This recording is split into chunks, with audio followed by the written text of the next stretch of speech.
Hello and hello. Hold on. Hello, hello.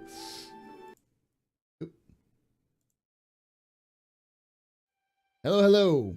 Welcome, everybody. Welcome to the Astropub. My name is Paul Berserker 1, Batman Shelley. Let's get to the office hours real quick.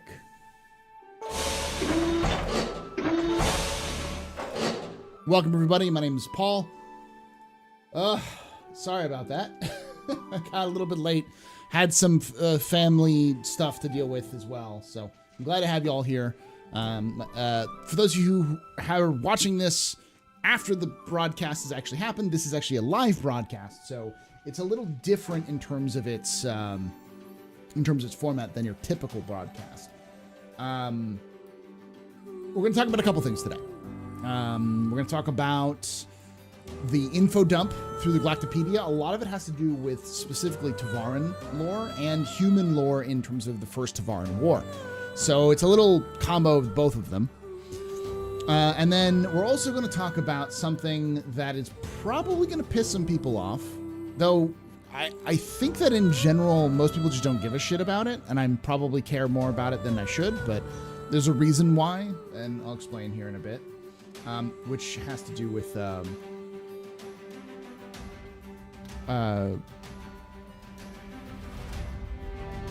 names. I'm just gonna be frank. We'll be out with it. Names.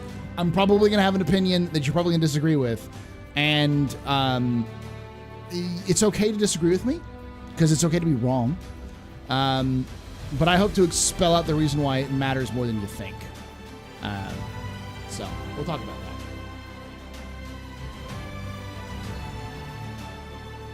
All right. So the first off thing what we're going to do is we're going to go to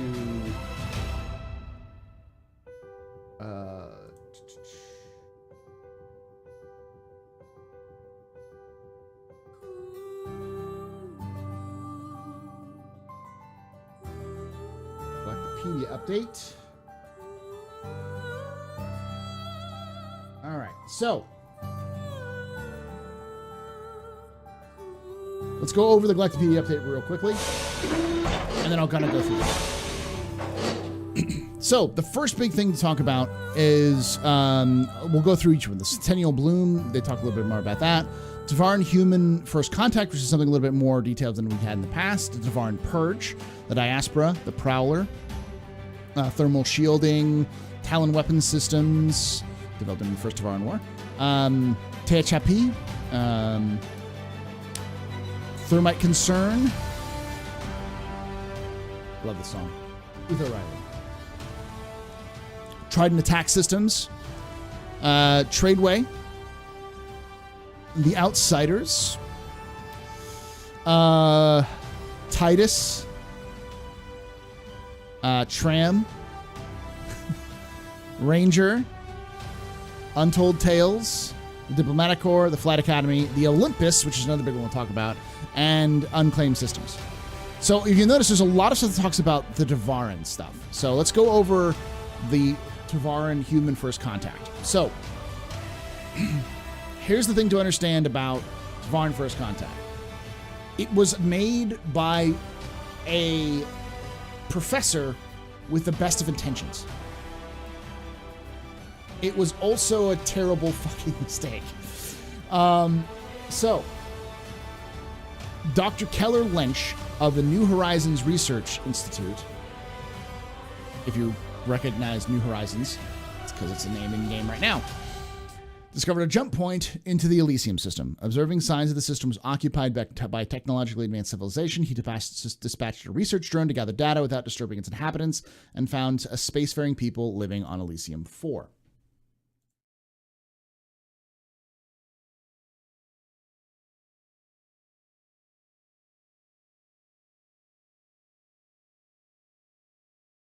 All right. Change the stations to more of a chill.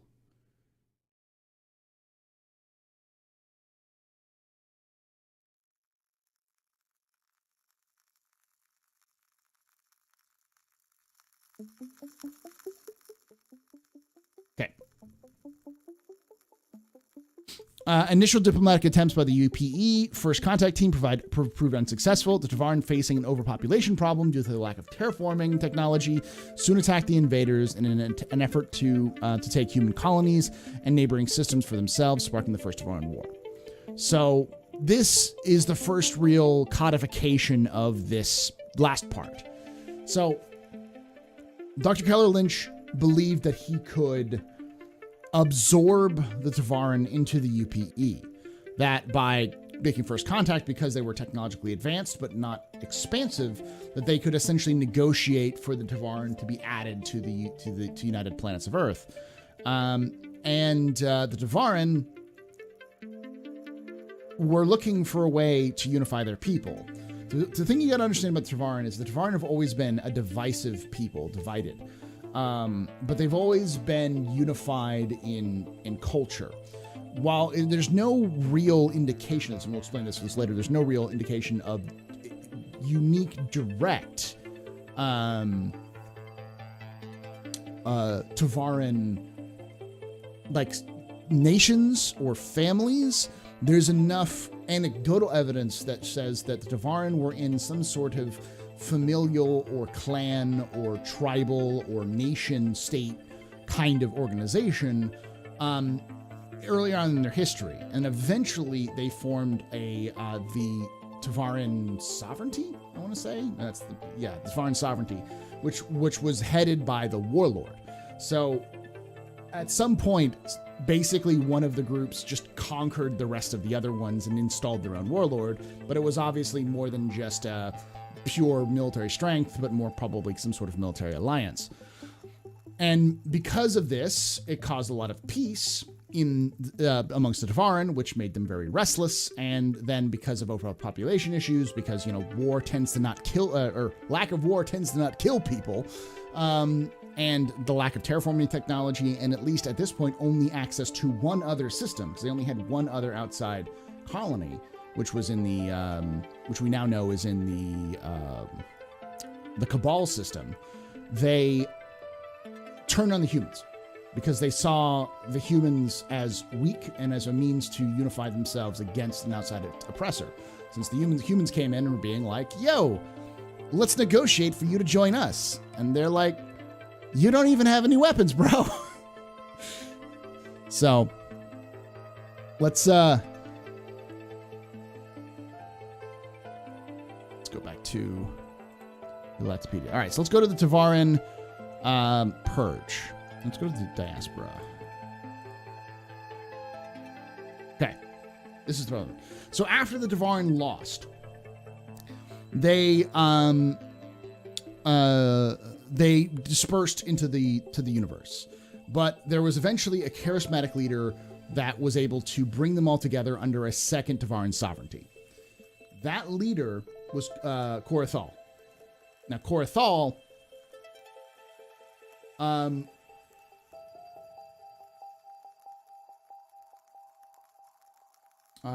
what is it? Korathal was a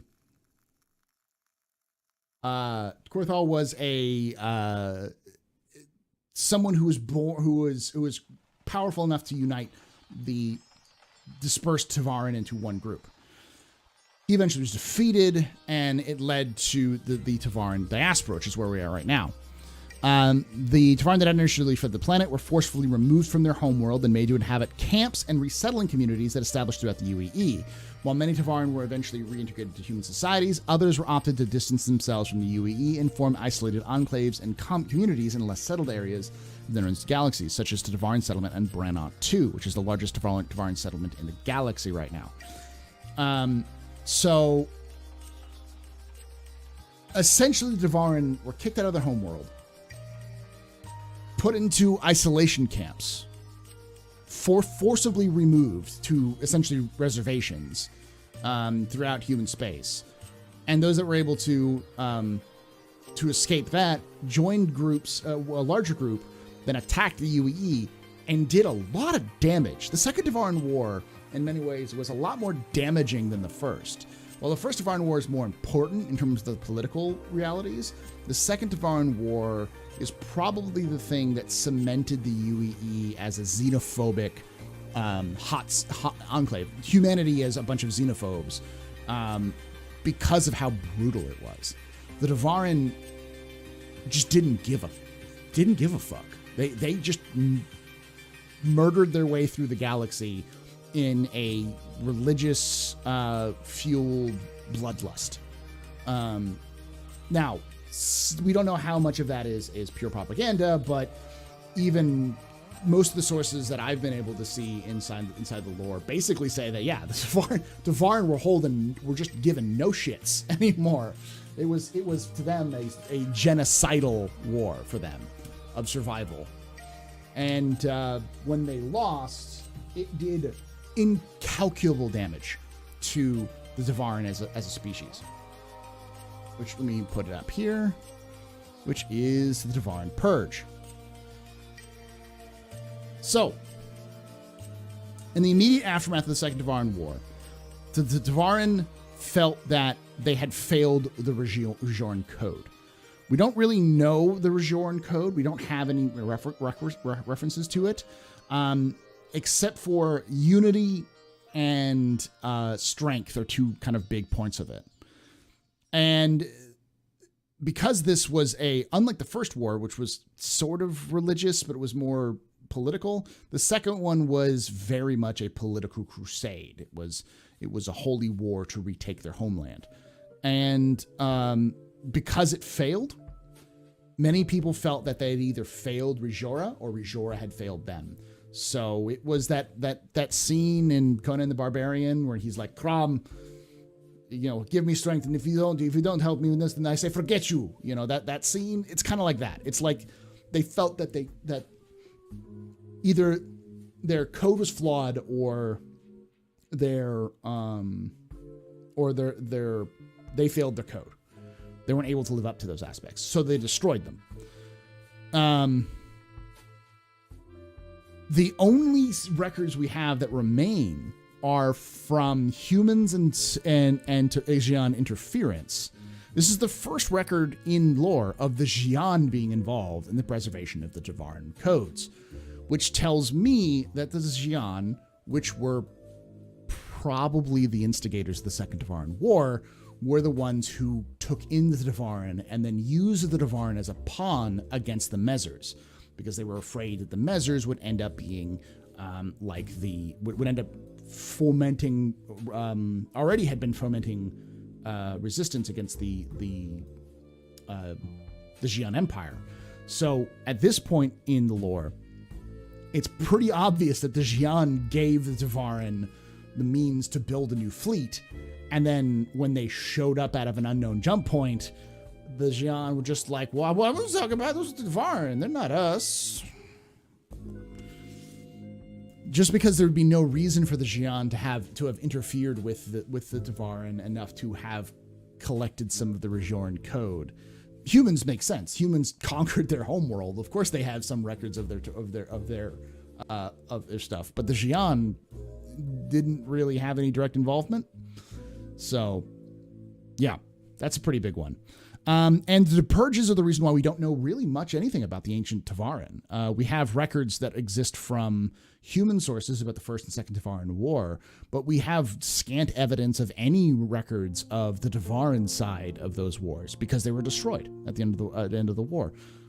And this has also led to a growing movement in the lore, which is important to understand because once we start getting to the Tavarin into the game, and once more systems get into the game, including the Tavarin homeworld of Elysium and Branagh 2, you're going to start seeing their plight as a major plot point in the universe, either through events or through mission givers.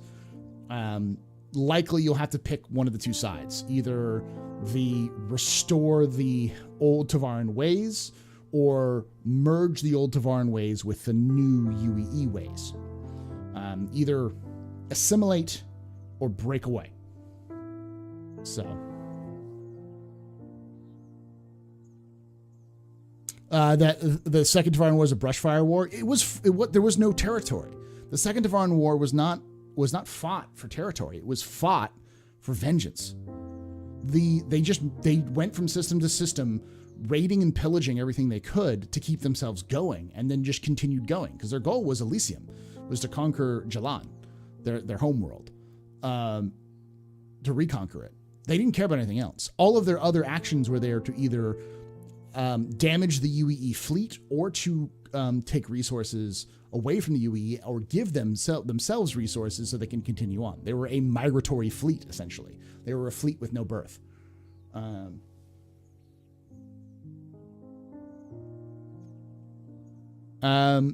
So yeah, the Purge is a big deal. It's a big deal in terms of lore, and I wouldn't be surprised if there were missions given by certain mission givers in the future of retrieving Tevarin artifacts or Tevarin manuscripts, things that might have information about Rajora. All right, what else would he have? The Prowler, okay. Let's go with Talon weapon systems. I don't know about these guys.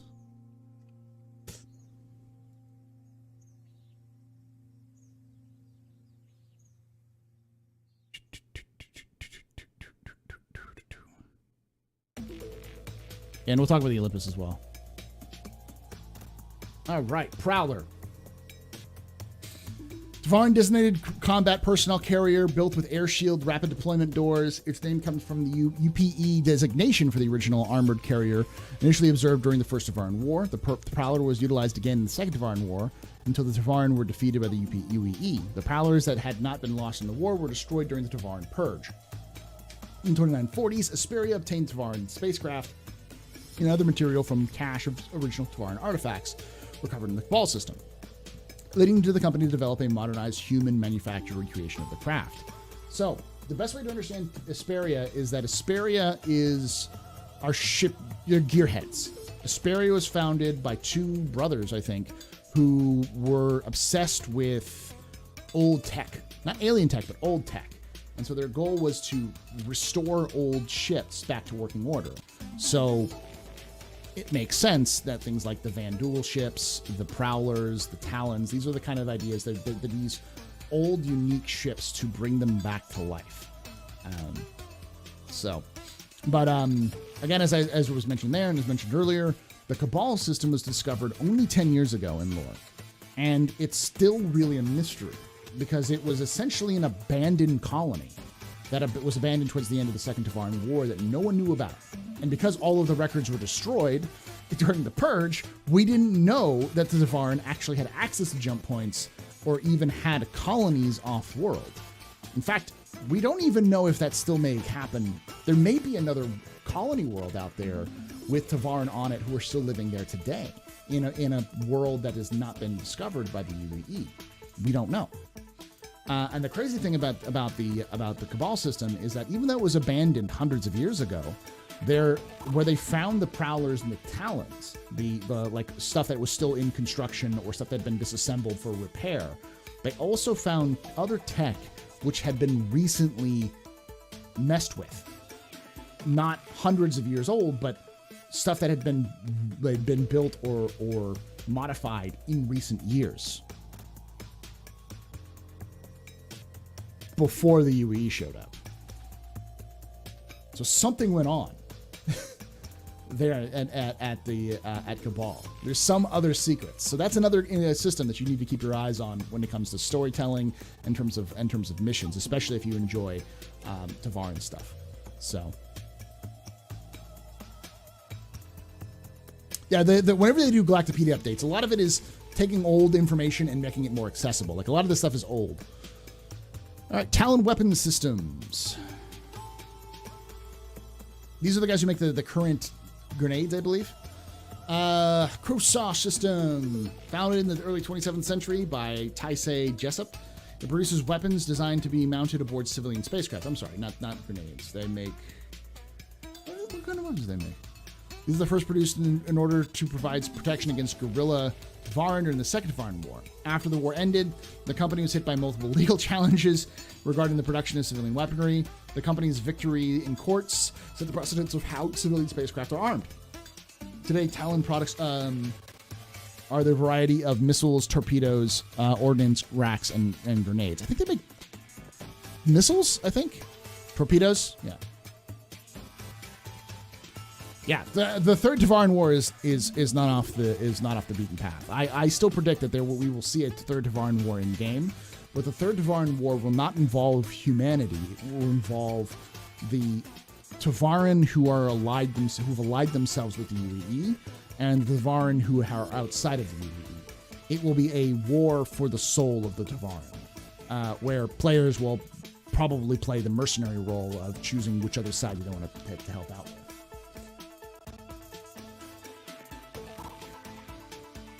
Reactor readers. Do we have any sort of description of Tavarin tap ships? Nothing crazy. We have some early concept work, which is probably wrong, because we've also seen the Xi'an cap ships, and they're probably wrong too. But my best guess would be something along the lines of what we have with the Talon and the Prowler. Probably the best guess.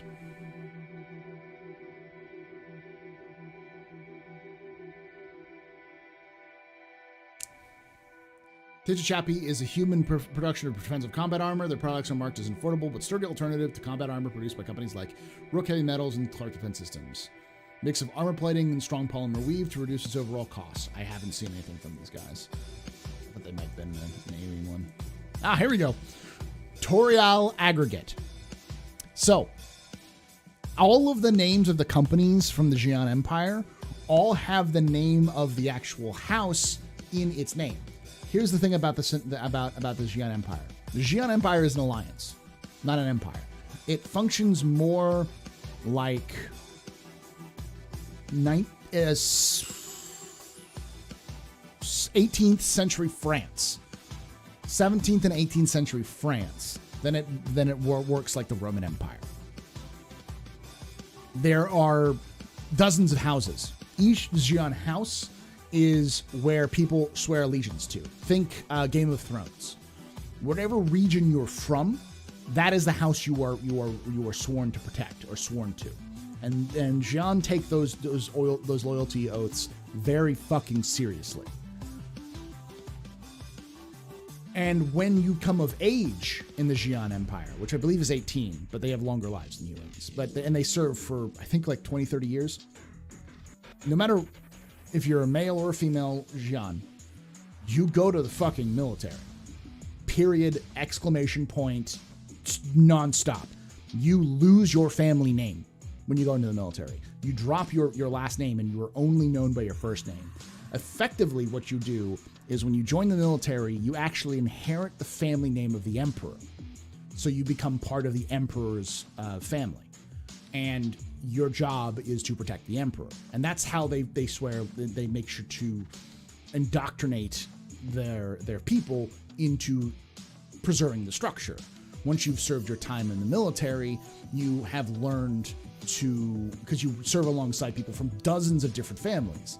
So it's no longer you're raised in this family, you only know this family, but now you're, Toral from House Toral is now working alongside people from House Apoa. And they're two different people. They're two different cultures, but they're forced to work together to protect the emperor. And as a result, you have people that come out of the military with more of an egalitarian mindset, understanding their fellow Xi'an from different parts of the empire. And the other thing is that all of these houses actually control very specific parts of the Xi'an economy. Apoa is House Apoa. Or House Poa, I think, is the name. Not Apoa, their House Poa. In this case, for instance, the Torah Aggregate is a Xi'an's weapons manufacturer and house. So I'm guessing that Toral is the name of the could be Kawa. Of the I'll have to ask John. I'll have to ask my guy. Why I always fuck of his name, and I'm terrible about it. Jail. I'll have to ask Jail about that particularly. In recent years, they have begun to export products adapted for human use. Weapons available for sale directly from humans include the Yanks 2 laser repeater, which is the first mounted on the Santok Yai fighter, and the Cathix missile launcher. Why is this being updated? Oh, well, let's rewind back to that video that no one fucking watched of mine about the future of the Empire because of the new Emperor. Well, the new Emperor of the UEE, the new Imperator, she's decided to reach out to our alien neighbors and try to get them to become more part of our lives, including a science conference to bring in people, Xi'an, Tevarin, and Banu scientists together to work with human scientists. I wonder why she's doing that. I wonder what they could tell for gameplay. Why is this being updated with the tutorial aggregate? And why are these things here? Tell me, chat. What do you think? Could Paul be fucking right about these things? I don't know. Maybe I am.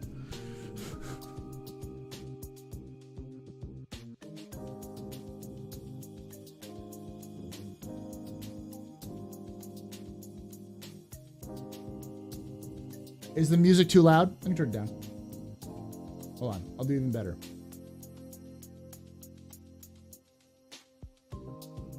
Is that better?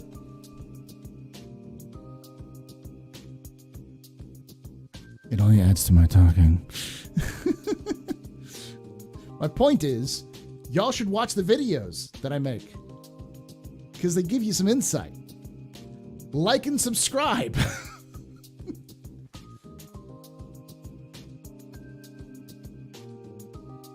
They just like writing neat stuff that has no impact on the gameplay. Like me calling the Xenothreat thing out a year ago and no one really realizing it. I'm just going to turn my head all the way around 360 degrees.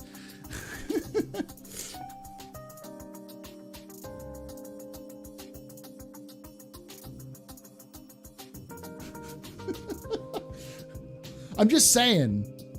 Super Saiyan. I don't scream enough for that. I'm just saying that like these things are important to look at because you can tell a lot about which direction CIG is going by looking at the lore. The lore talks a lot about different things, and if you read the monthly reports, you know that the lore team is often brought out to help flesh out areas beforehand. So a lot of that information about new companies or events or locations begins to get fleshed out by the lore team months, if not years, before it actually hits the game. Because it's important, and especially recently, not like maybe 4 years ago, but like in the recent years, they've talked a little bit about like how they have to bring writers in to flesh out the regions, write things like mission descriptions, backgrounds for characters who are mission givers, change up the definitions of like what would this planet be like, those sorts of things. So look at the lore; it helps. All right, last thing we're talking about before we move on to some other stuff, which is other cool stuff. Retcon. Hold on, let me do the cool thing.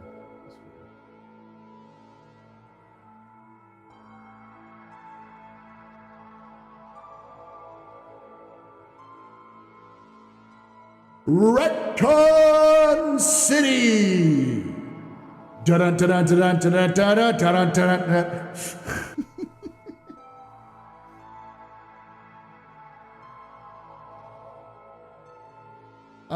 So, for those who don't know, this is the UES Olympus. Looks a lot like a Bengal carrier, doesn't it? It's not, because CIG retconned the shit out of the fucking Bengal. The Bengal, which originally was something that existed fucking hundreds of, probably as far back as the First Tavarin War. Actually, yes, as far back as the First Tavarin War, has been retconned. So the RSI Bengal carrier is now only a couple years old. Essentially, what seems to have happened is that enough people bitched about not understanding why all of these ships for hundreds, if not, or hundreds and sometimes 100+ years old, keeps hundreds of thousands, not thousands, 100+ years old, because they don't understand how refitting works and how you can build the same design for years and years and years and just change up the other design, like, space shuttles or the F-15 fight, the F-14, the F-15, the F-16, which have been around for damn near 50 years now, the B-52.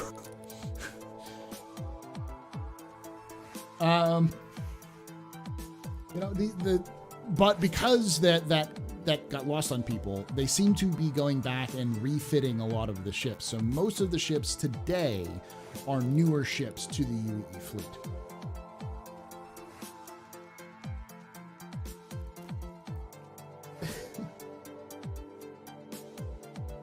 No, I'll talk about the background. The Olympus is not the ship that's in the background of the CIG stuff. I guess I am trying to teach you guys cool stuff. That's what I'm trying to talk about. So, let me go over a little bit about how this works. I haven't updated the retweet at all, by the way. So if you're retweeting this, let me go over this a little bit, how this works. So, end of the 28th century, 2700s, in 2792, the last Mezzer is killed during a revolution sparked by a group calling themselves the Tide, who was the remnants of a rebel group, which was actually funded by the last Mezzer's own sister, who was using Tide as a means to gain power, and then went out of her control, and she disappeared. Video coming on her eventually. The UEE is crumbled. It is separated. It's been divided into two sides. The new UEE, the rebels, the rebellion, and the old UEE, the Mezzer, loyalists. By the time the UEE has been taken over by the new UEE, these rebellious new folk, most of the older, it was essentially a loose alliance of people who just didn't want the violent Mezzer regime, but also didn't want necessarily to change a bunch of things. There's a huge, there's a big part of lore there which is being fleshed out recently. However, that didn't stop people from going absolutely apeshit. Lots of companies which were basically slave labor, doing horrible, horrible things to children for profit. I mean, not that much different from today, but I'm not going to get into that.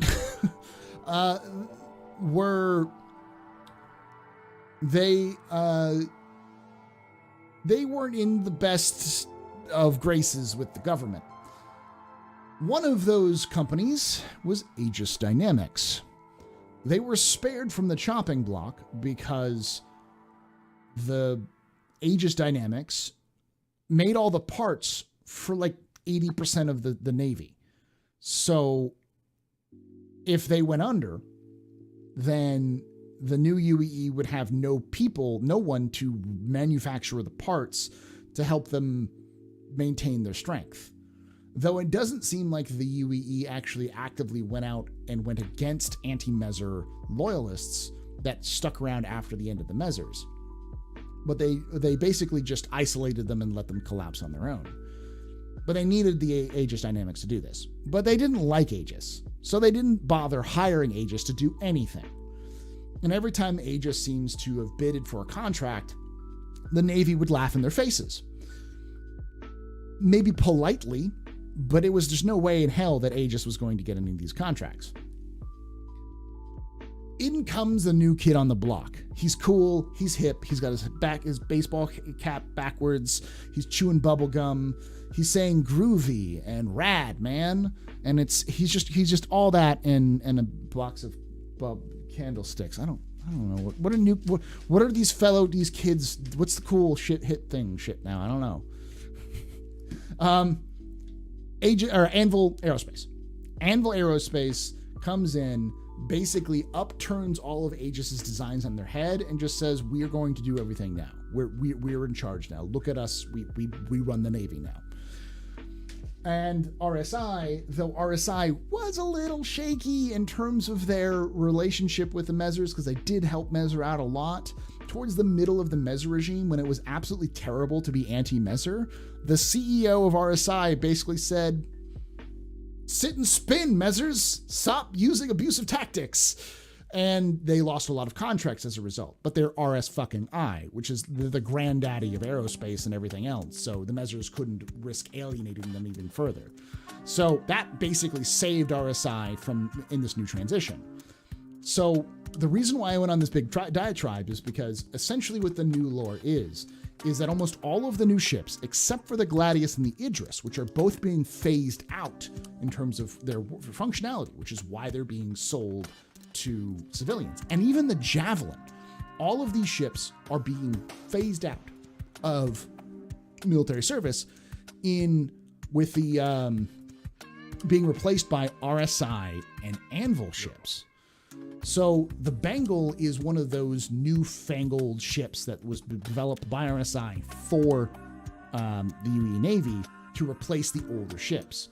Now, I explained all of that because that means that the Olympus, which was originally a Bengal carrier, is not a Bengal carrier anymore. The Olympus is there's a whole thing. Let's just go on to the Idris. Okay. The last stand of the Idris. The UES Olympus. Let's talk a little bit about the last stand. The last stand of the Olympus is interesting because essentially, the Olympus was controlled by an admiral. I can't remember which one. This is just off the top of my head. They were pursuing pirates in the Null system. And they pursued the pirates into Ashana's atmosphere. And the admiral forced the ship to continue to pursue them into the atmosphere. And by the time the admiral realized they were going in too fast and too hard, it was too late. And the carrier crashed onto the planet. And the thing about it was that during that time period, the cap for the carrier was still out. So the combat air patrol cap. So the essentially screen of fighters that was there to protect the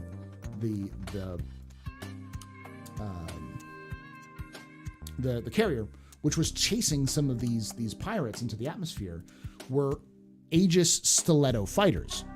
The stiletto fighter is the kind of the grand. It's the daddy of the Gladius. It's the thing that came before the Gladius.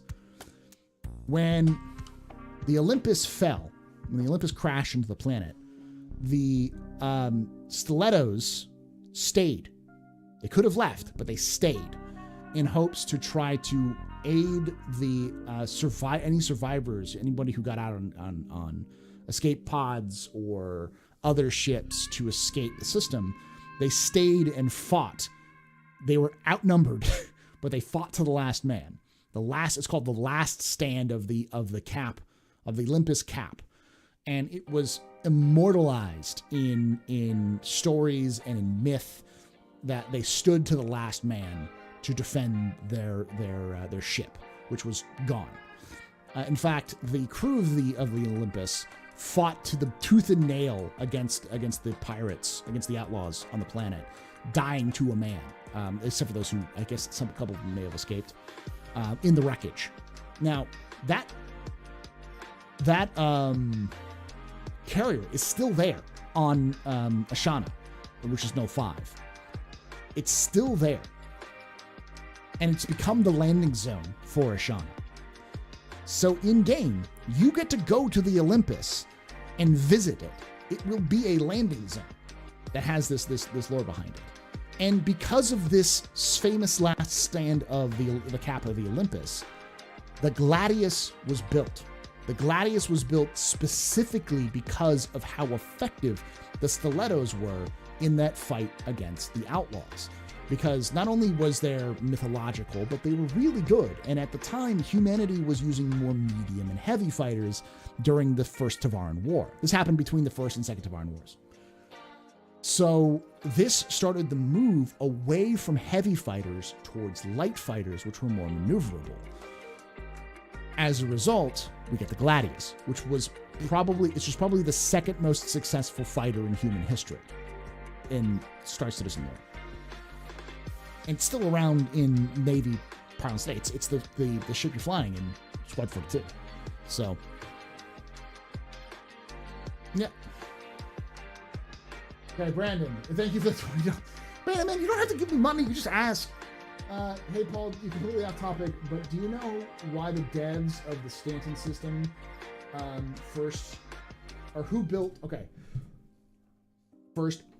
why did the devs build the Stanton system first before other systems? It's a test bed.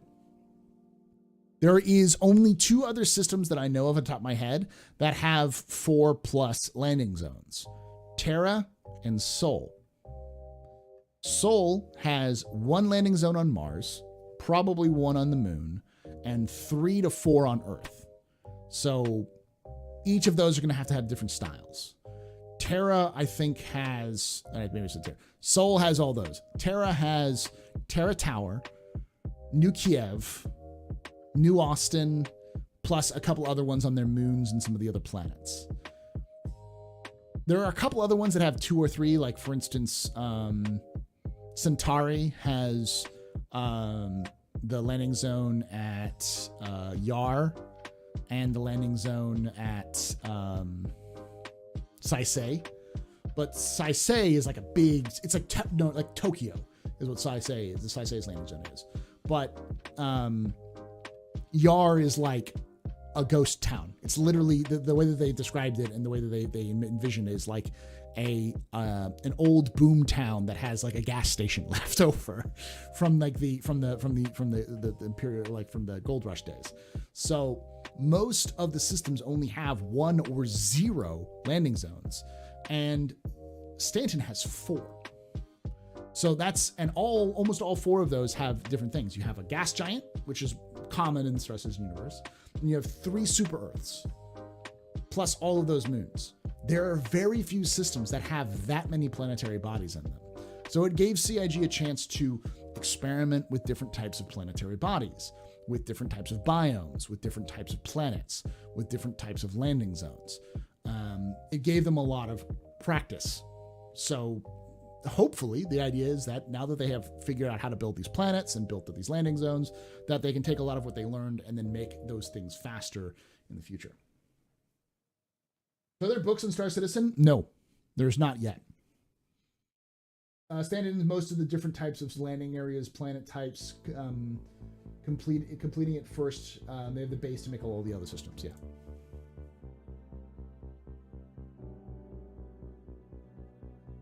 It's Star Citizen's Macross City. Yes, Olympus is Star Citizen's Macross City. 23 Skidoo. Flash Dynamics, yeah. Terrible stuff.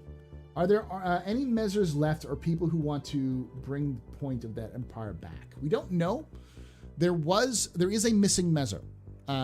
Lydia Mezer.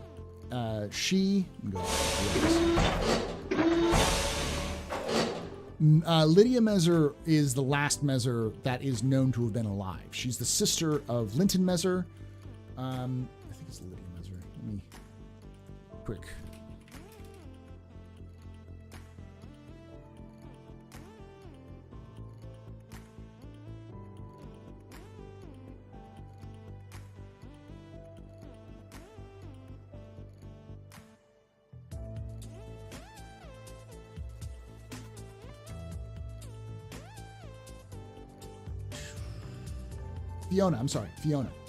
Fiona Mezer.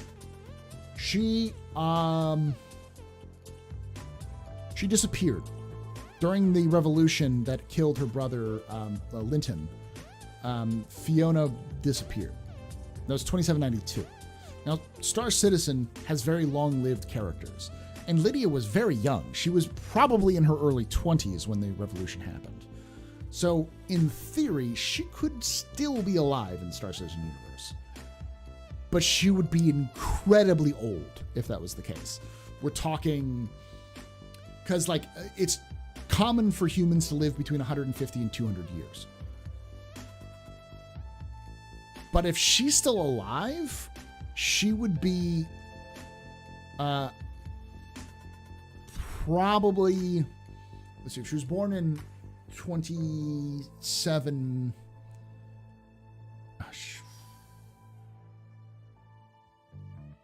okay, she was born in 2768, okay, so we know she was born in 2768.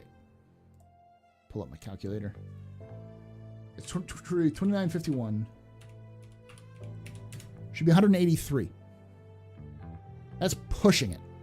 Pushing massively the age like limit for human life in Star Citizen. Now she could be cryogenically frozen. There could have been some other things, but so she could technically be alive. And I think with her disappearance, we might see her, but I don't think we'll see her. I think we're more likely going to see a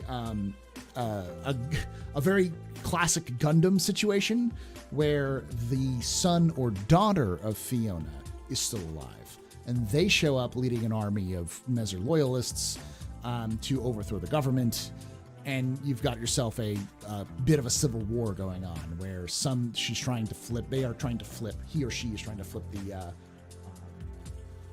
army or military to go to her side. I see her because it's Fiona, but to their side, and it's up to the players to decide who should be in charge. Which is, I know players. Players are going to act vocally, say, yes, let's support the Emperor. And everybody else will be like, no, fuck that. She would be Star Citizen's Yoda. Yeah, she'd be incredibly old. Xenothreat would probably back or return to the Messer era politicians. There's more than likely a couple of people there's more than a couple of people who would.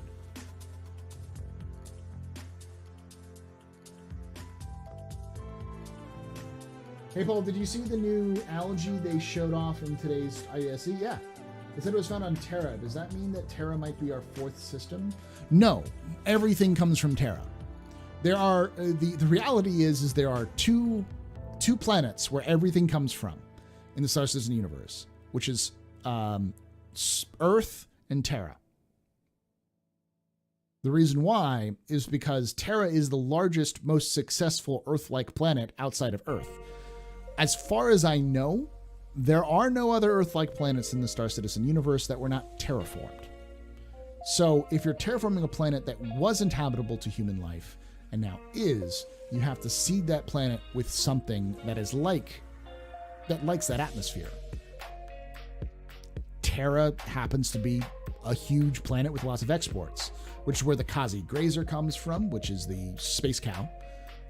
It's actually where many of the plants of the that you find in Hurston are actually Terra plants, not Earth plants. And the plants you see on Microtech tend to be more Earth pines and such like that. So, yeah, and a lot of them are genetically engineered, but yeah.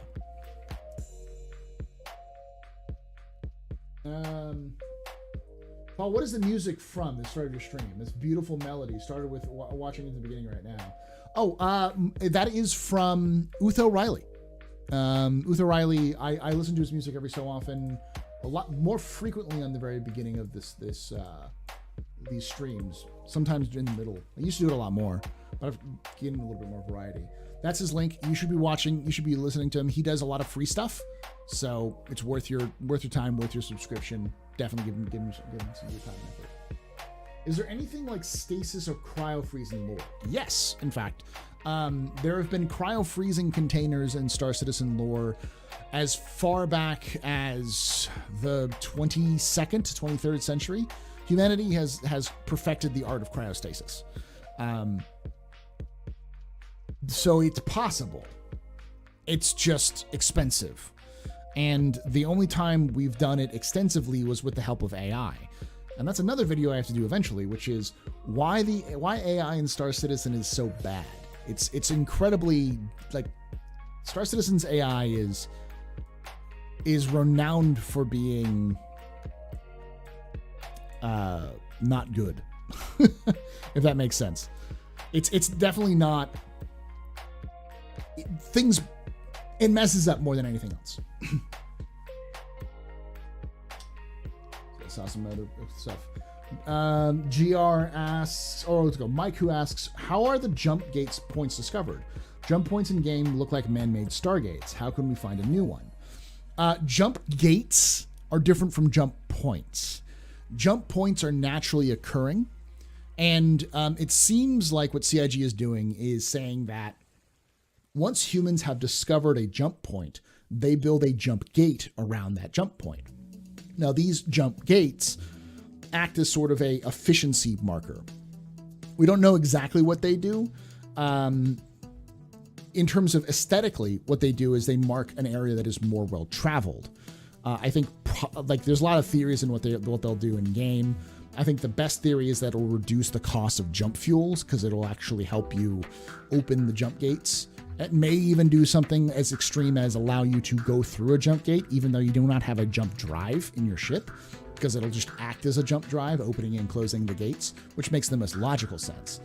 But that's not concerned. That's not guaranteed. That's not actually been spoken of. But jump points are naturally occurring. They happen all the time. And you don't need a jump gate to go through a jump point. You just need a jump drive. So the problem is they haven't done any previses. They've done some previses, but they haven't done any concept art of what a jump point opening would look like without a jump gate. They don't really have that yet.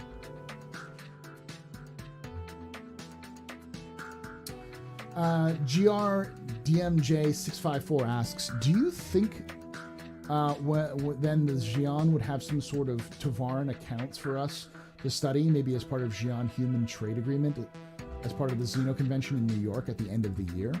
And could this spark more anti-Xeno, anti-Xi'an sentiments in groups like Xenothreat? I believe both of those are probably true. We'll probably find more Tevarin accounts from the Xi'an, possibly even Tevarin technology, which we didn't have before from the Xi'an.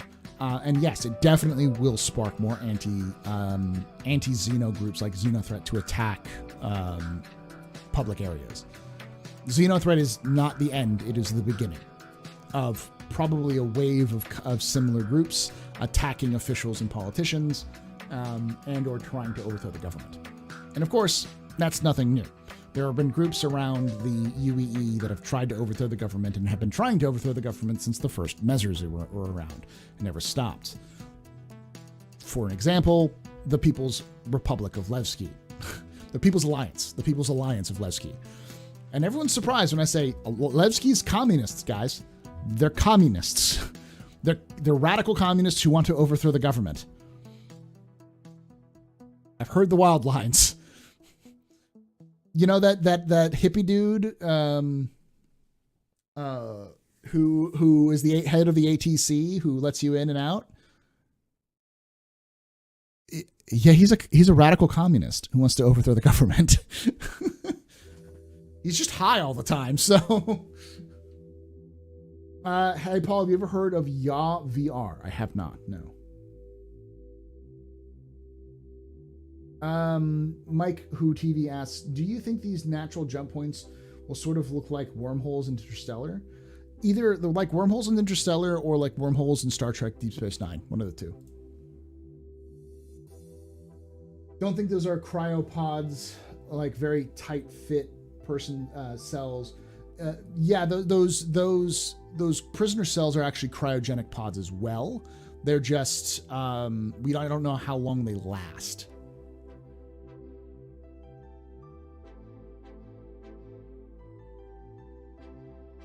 They also stabilize the wormhole to make a smoother ride. Okay. Yeah. Hey, Speakeasy. What are gates for? Keeping things out or letting them in? Basically, but you don't need a gate to get in. If you have the right components, a jump drive, you can open up jump gates pretty easily.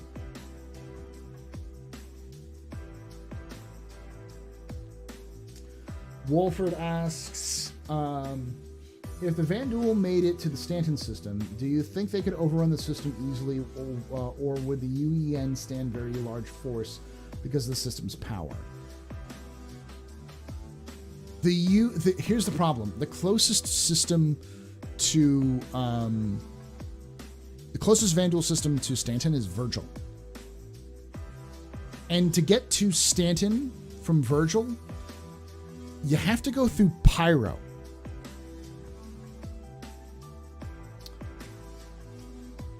Pyro is a system that's controlled by Xenothreat. I'm just going to hang here for a moment and let you think about that. Xenophobic, radically xenophobic, very powerful, large capital ships having a hostile alien species show up on their front door. They would shit themselves with excitement. They would probably gleefully murder as many Vanduul as they could. They'd probably go absolutely hog wild ape shit. It would be like Christmas came early. So, unfortunately, I don't think you'll see a Vanduul invasion of the Stanton system.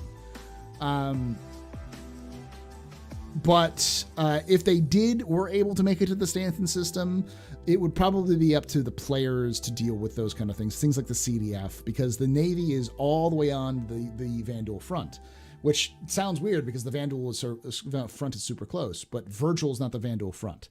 The Vanduul front is closer to Sol. Virgil is this weird system that's a Vanduul system that's like almost disconnected from the rest of the Vanduul systems. So.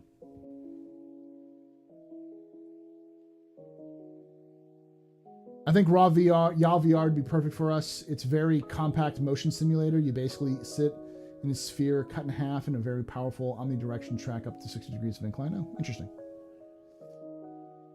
GRDMJ asks, the last office hours you talked about Kelly Kaplan. Is that the same person that went before the Senate and Crusader lore about the Jump Town? Yes. Yes, it is. So space races are our friends. They're a buffer zone. You know? That like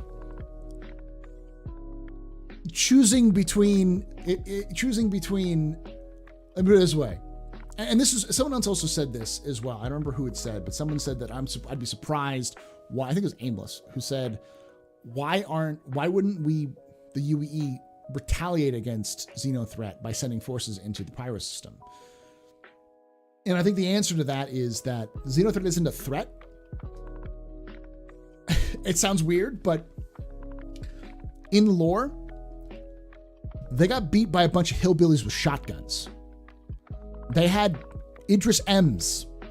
They had military grade hardware, and a bunch of yokels with bolt action rifles and shotguns beat them. That's the equivalent. The military won't see them as a threat. They're an annoyance, a nuisance that the local militia can take care of. And they just don't have the resources.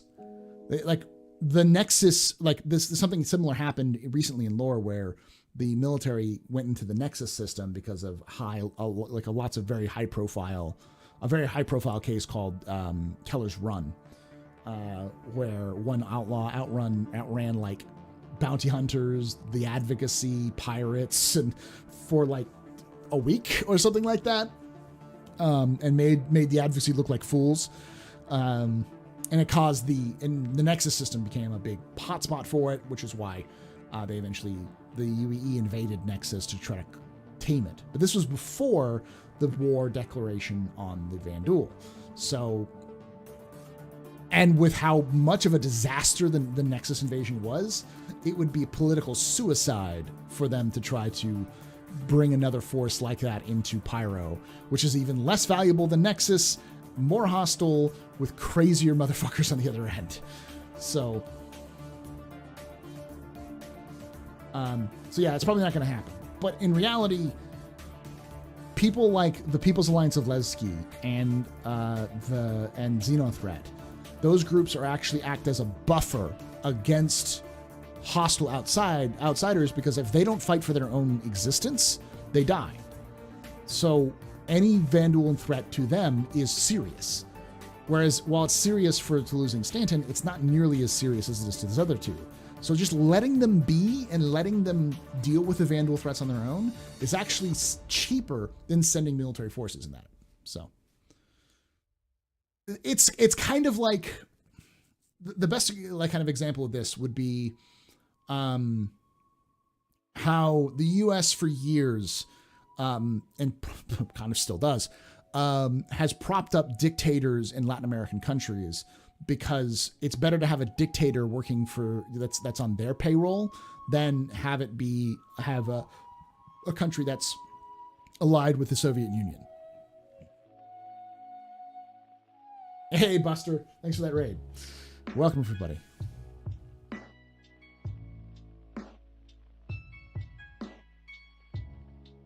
Penguins on your sector and want to tell you Jim Kirk's fatty milkers. I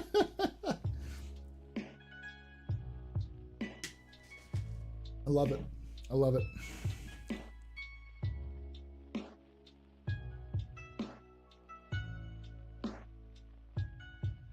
Xenothreat is just a slight pain in the ass, yeah. When Pyre comes out, and I'm just gonna wander that system as a space cowboy and an Adventure Titan. A spaceman with no name. So if you're priority, you need a job. Drive in. If you're a good guy, you could just get to the gate. I'm guessing. What do you mean that nutty Pifu?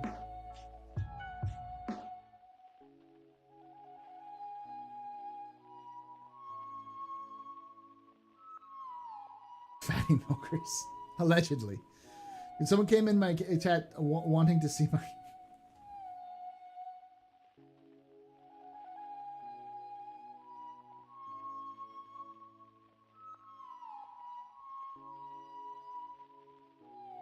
Did you show him your collection of blue-footed boobies?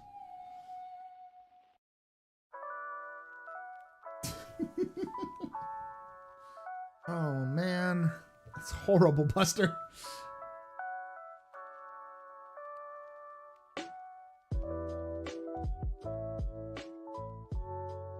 Use Kirk's to fight. He does have some very manly milkers. James Tiberius Titties. James Titty Kirk.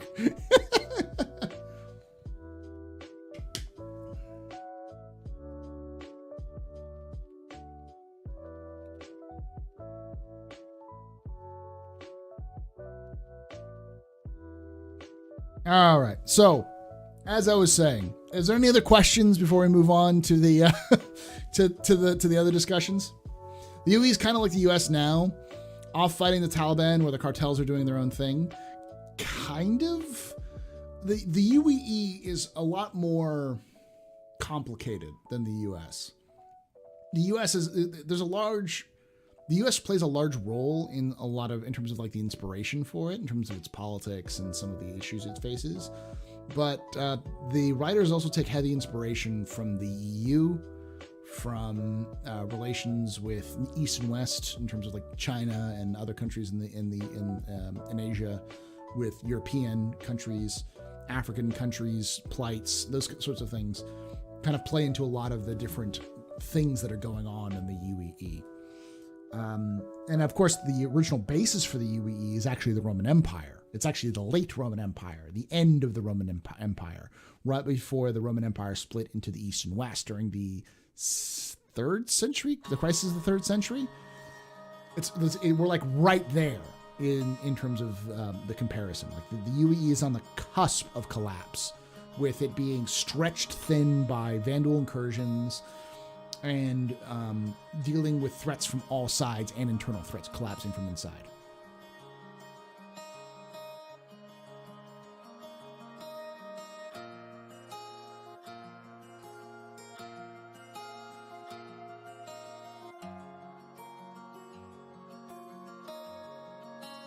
Oh, am I the asshole Reddit thread? Oh, that's how that gets started. Okay.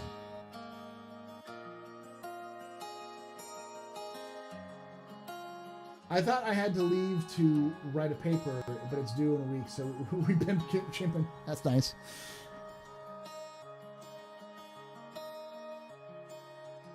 Yeah, for those of you who are wondering, because someone asked earlier about if there are any books of lore, there really isn't. But there are lots of information. Go to the Galactipedia. Let me show you how to do that, too.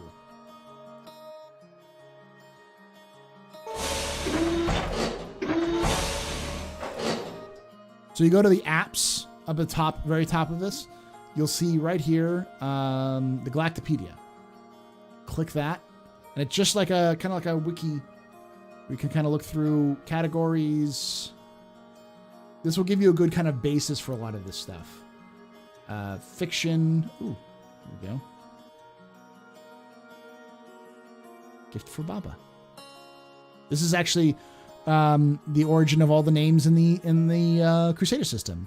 Selen, Yella, and Daymar. This is Selen, this is Daymar, and this is Yella. These are they're actually characters in the book. Names of characters in the book. Kids. They go on this wild adventure. It's one part Lion Witch in the Wardrobe and one part Alice in Wonderland. They get lost. You can go back to home. Then, you can also search for things like, for instance, you're like, hey, let's learn more about the Pyro system. Go for Pyro. Okay, we've got a lot of cool things here. Nova Pyrotechnica.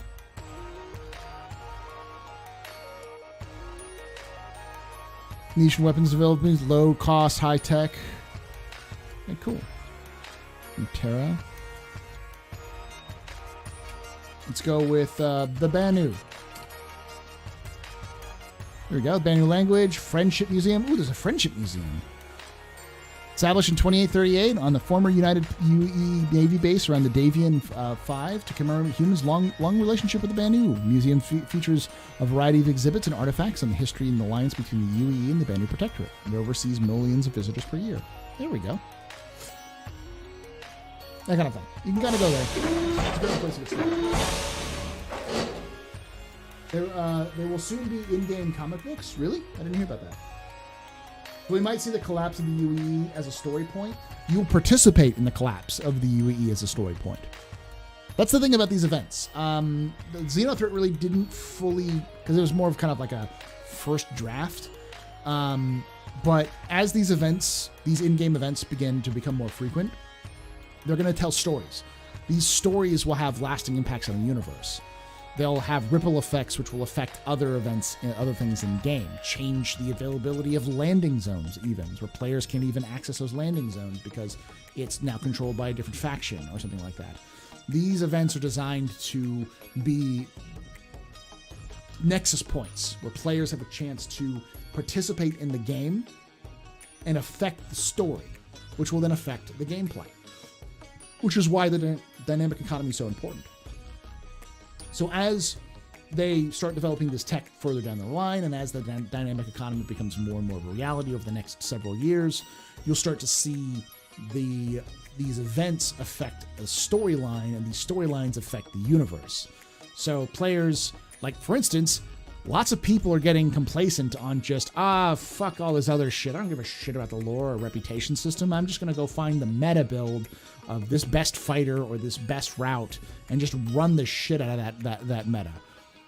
Which works now, but won't when there's more of a dynamic economy and your run of Laranite becomes worthless because nobody wants Laranite in the systems you're delivering it to because a revolution took place and ain't nobody there anymore. Can't even land in the landing zone because it's just gone. What do you do now? Well, I gotta think of a new route. This kind of thing's gonna happen. What's the oldest race chronologically that we know of that's still alive? The Xi'an is the oldest spacefaring race. Banu we don't know about the Banu because the Banu don't have history. Banu are a wonderfully crazy, terrible race. They have no history. They're incredibly capitalistic. And they have no gender. I don't even know if they have sex. I mean, they have sex, but like they don't have biological sex. They are agendered. There's no man or woman in Banu. There's just Banu. But they don't believe in history. They don't believe in recording history. So we don't know how old the Banu are. In fact, humans have done more to understand Banu history than the Banu have. And then you have the Tevarin, which seem to be about as old as humanity, maybe a little younger in terms of spacefaring. And there are extinct species in the universe. There is a species that once lived on Terra that is no longer in existence, but they were at most Stone Age technology. And then you have probably the most famous one is the Hadesians. The Hadesians lived in the system what we now call the Hades. They're called the Hadesians because we call the system Hades. We don't know what they called themselves. I've gone over the Hadesians many times. They existed millions of years ago and then blew themselves up. They genocided themselves into non-existence, and we don't know how or why. All we know is that they did. And the system, which was entirely colonized and terraformed, and with high technology, was completely destroyed.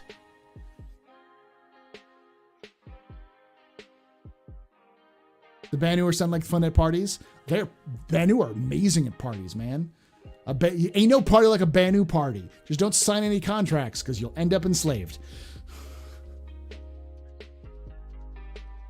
Hey, Blackburn, how you doing, buddy?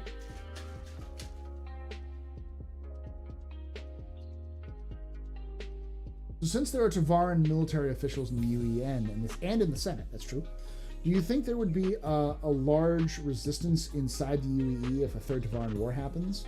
As I've said before, I believe that if there is a third Tavarin war, it'll be a battle for the future of the Tavarin, whether the Tavarin become an independent protectorate or independent sovereign nation again, or become a protectorate of the UEE, remain and or expand their power in the UEE.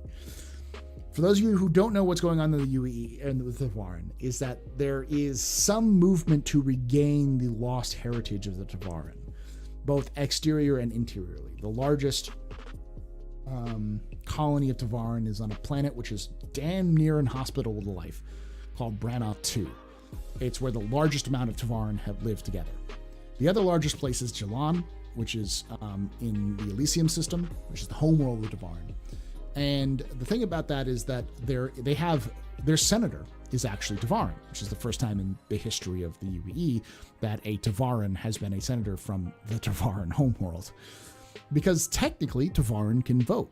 Because if you are a member of the UEE, if you are a citizen in the UEE, which means that you've served in the military or done some other service to the UEE and gotten citizenship, you can vote and you can hold office.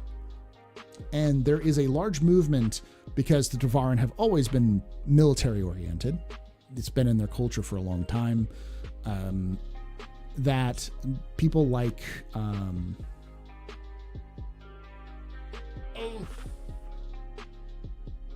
I can't remember his name. Why am I forgetting his name? Suj Kosi. Senator Kosi. He is trying to get Tavarin to sign up for the military in large numbers. His hopes being that if they sign up for the military and do their service, they will get citizenship, which means that the Tavarin will have more voting power in the UEE. If the Tavarin have more voting power in the UEE, they can start affecting elections, which means that politicians have to pay attention to their needs. And if politicians have to start paying attention to their needs, then they will start getting more power in the UEE, thus using the UEE's own structure against humanity. And there's a large growing group of humans who want the Tavarin to have more of an equal status, wanting the Tavarin to become more active in our government, to become more part of human culture because of how crappy we've been to them for the last 600 years, or 500 years or so. So there is some internal conflict going on. And if there is a third Tavarin war, it will be fought between the exterior Tavarin, who want to rebuild the Tavarin way of life, and the interior Tevarin to the UE, who want to take the old Tevarin way of life and modernize it, become less destructive to its own ends. Thank you, Black to Burn. I'm overly obsessive with stuff like this, and I like it. I'm a historian by trade. It's what I do.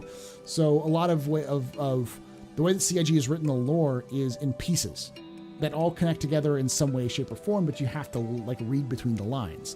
And unlike history, which is a lot harder to read between the lines, you have to find direct sources, and I'm terrible at that, and I hate being in libraries.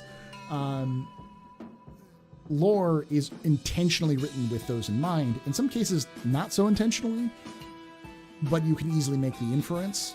It's not obscure as shit. So, and because there's only 4 writers and there's not like 17 novels written by 5 different authors who never talk with one another, like in other lore pieces, like 40K or Star Wars or Star Trek, it's a lot easier to see the pieces of the puzzle, even accidental pieces of the puzzle, which eventually become lore bits. So, hey, Hull Runner.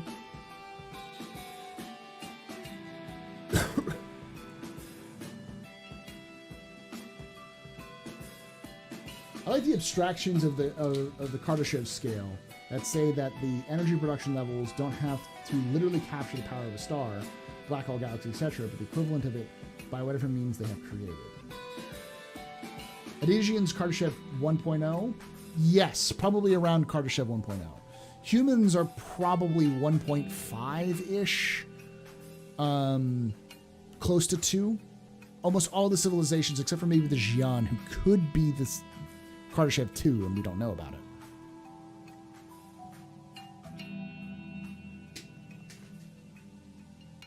The men who have the best drugs, they do. Ready for luggage cart racing? You know I'm ready for luggage cart racing. Latest ISC, go watch it if you haven't already. It's fantastic. It is bonkers, off the wall, crazy shit, and I am here for it. I'm not gonna do the full claps, but I am impressed. Thank you, because that's the kind of bonkers, crazy shit that makes sandboxes fun. Turrets on carts, yes. Are you ready for the light cavalry, the cart light cavalry divisions of people rolling carts around with miniguns on them?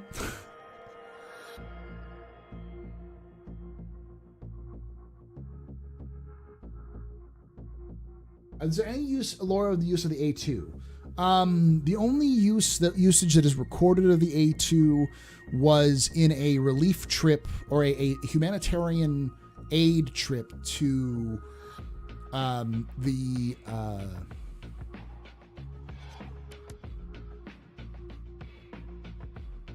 Chiron system, which we talked about last week, which has been under a civil war off and on for 100+ years. The Crusader Industries sent a relief group to send in supplies to an area because they had a earthquake or something like that, and they hired they sent their own security members there to help them, and they were going to land in an area, but that area was occupied by hostile forces who were refusing for them to land to distribute aid, so they bombed them with A2s, and then landed later and distributed the aid and got out there. There's a whole thing during the release of the Hercules series, like a whole storyline that they actually released, which talks about that bombing raid. But it's the only time we have recorded. A2s are very, very new. We're talking very, very recently in terms of in-game releasage, because the C2 and the A2 were released recently. And the M2 has been around for a long time. This is the first time that the M2, the C2, and the first time the M2 was released to civilians, they also released the C2 and the A2, which is one of the reasons why Kelly Kaplan is the CEO, because she developed the technology that allowed for the creation of the C2 and the A2.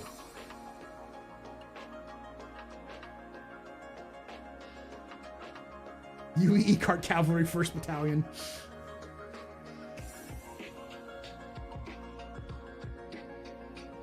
Jackass in space, baby. Yeah. speaking of history, it would be cool to get historical styled weapons in Star Citizen. It's been talked about in the past of having like Colt 45s or AK-47s. You'd expect like at least AKs, AK-47s or 74s to be around in the Star Citizen universe. They're reliable as fuck. There are more probably AK-47s and 74s than there is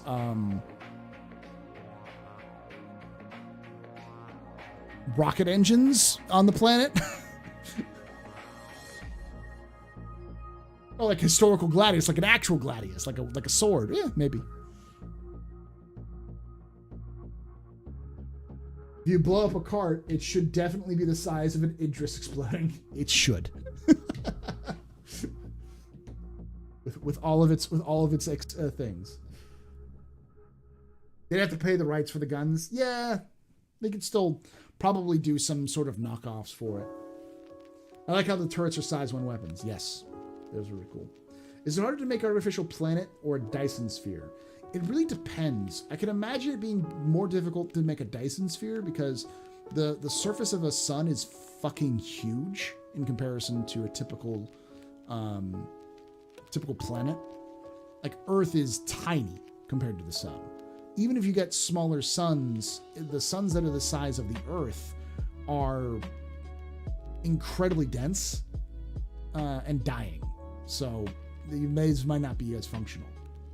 You still have to deal with the heat, and being able to withstand the heats of the corona of the star is probably not easy. So you'd have to build the sphere far enough away that the heat wouldn't be an issue, or have some kind of shielding for it. And you wouldn't be able to live on the inside of a Dyson sphere, probably. Now, I'm not a physicist. I'm not a science guy in that sense. I haven't done enough research on that kind of stuff. But I'm imagining that most of the reason you build a Dyson sphere isn't to live on it, but to collect energy from it. Being able to basically like put energy collectors right next to the sun, so you're getting 100% efficiency, pulling energy from the sun and then transferring it other places.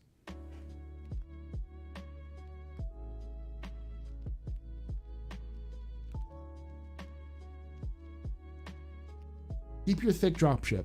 I don't think the A2 is going to be worth it, guys. The A2's gimmick is a gimmick. The bombing runs are going to be cool, but they'll be cool for a patch when you can do them. Not be cool in terms of effectiveness long term. Ground gameplay is a gimmick, and until ground gameplay is more effective, then bombing won't really matter. And at least with an M2, it's still a cargo ship, so you can still call cargo.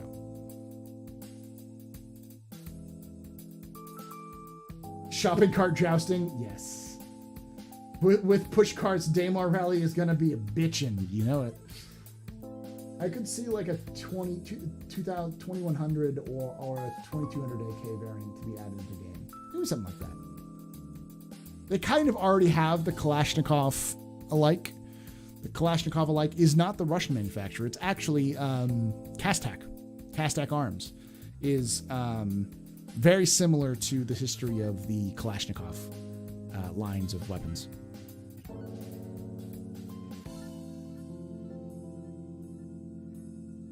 Thank you, Diablos.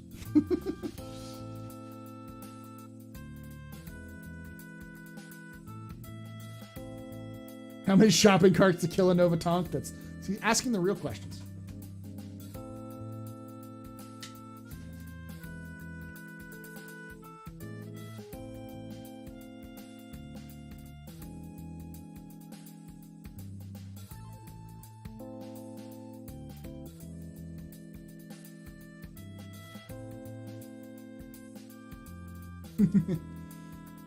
Low grav kart racing, let's go. Do we know if jump points follow orbits around their respective suns, or are they fixed locations? Based on what seems to be the current state, they're fixed, but they're not fixed in the same way in terms of staying the same point in space. It's more like there's a jump point that exists. The first jump point that was ever discovered by humanity that goes to the Croshaw system, which is the Nesso jump point, which is near the moon of Nesso. It seems to still be near the moon of Nesso. So it orbits, but it orbits in a kind of like a geostationary sort of, or I guess Nesso stationary situation where it stays with the moon, or stays with, I think Neptune is the where Nesso the moon is. It stays in the same location where near Neptune. But I don't know. We don't have a definitive answer like that, and probably won't until they either A, decide how orbital mechanics works in Star Citizen, or B, decide where decide how jump points work in the first place. Have a good night, Black Tevarin. Thanks very much, man. It's already been an hour and a half. It does not feel like an hour and a half.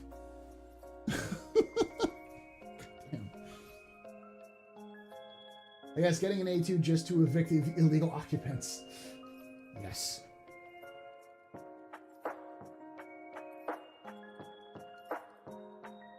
Can't wait to stage huge tank battles with the Tonk. If you missed out on the latest Captain's Table, I have an idea that I've pitched before that I'd like to pitch again, which is I would like to see events around Lorville. My pitch for a Ninetales event is that Ninetales is blockading Lorville because everybody hates the Hurstons.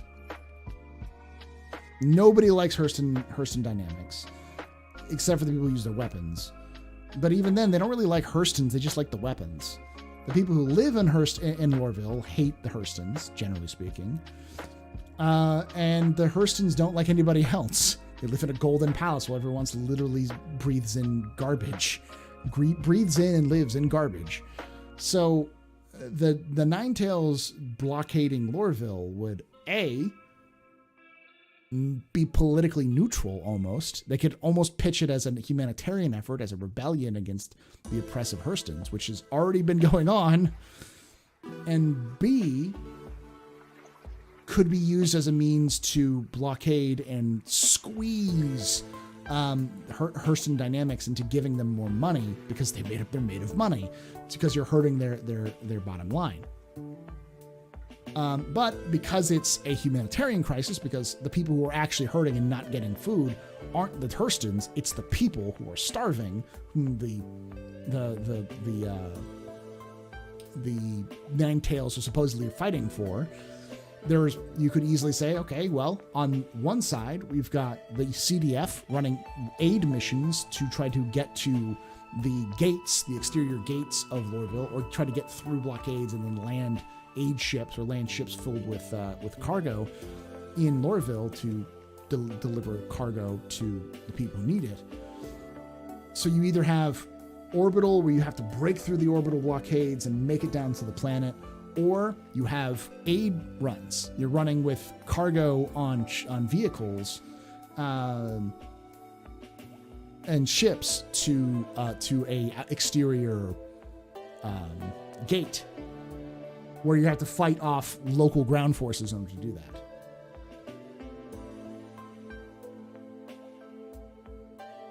Moral versus legal, yeah.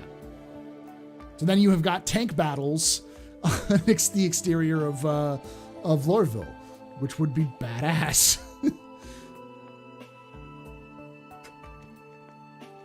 But that's not going to actually happen. What if you can move a ranger on a cart? That's a good question.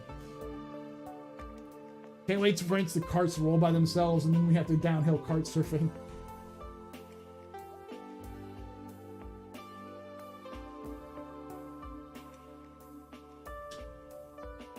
But you have friends to play with? Of course I have friends to play with. You should too. Has UE redesigned Pluto as a planet yet? I don't know.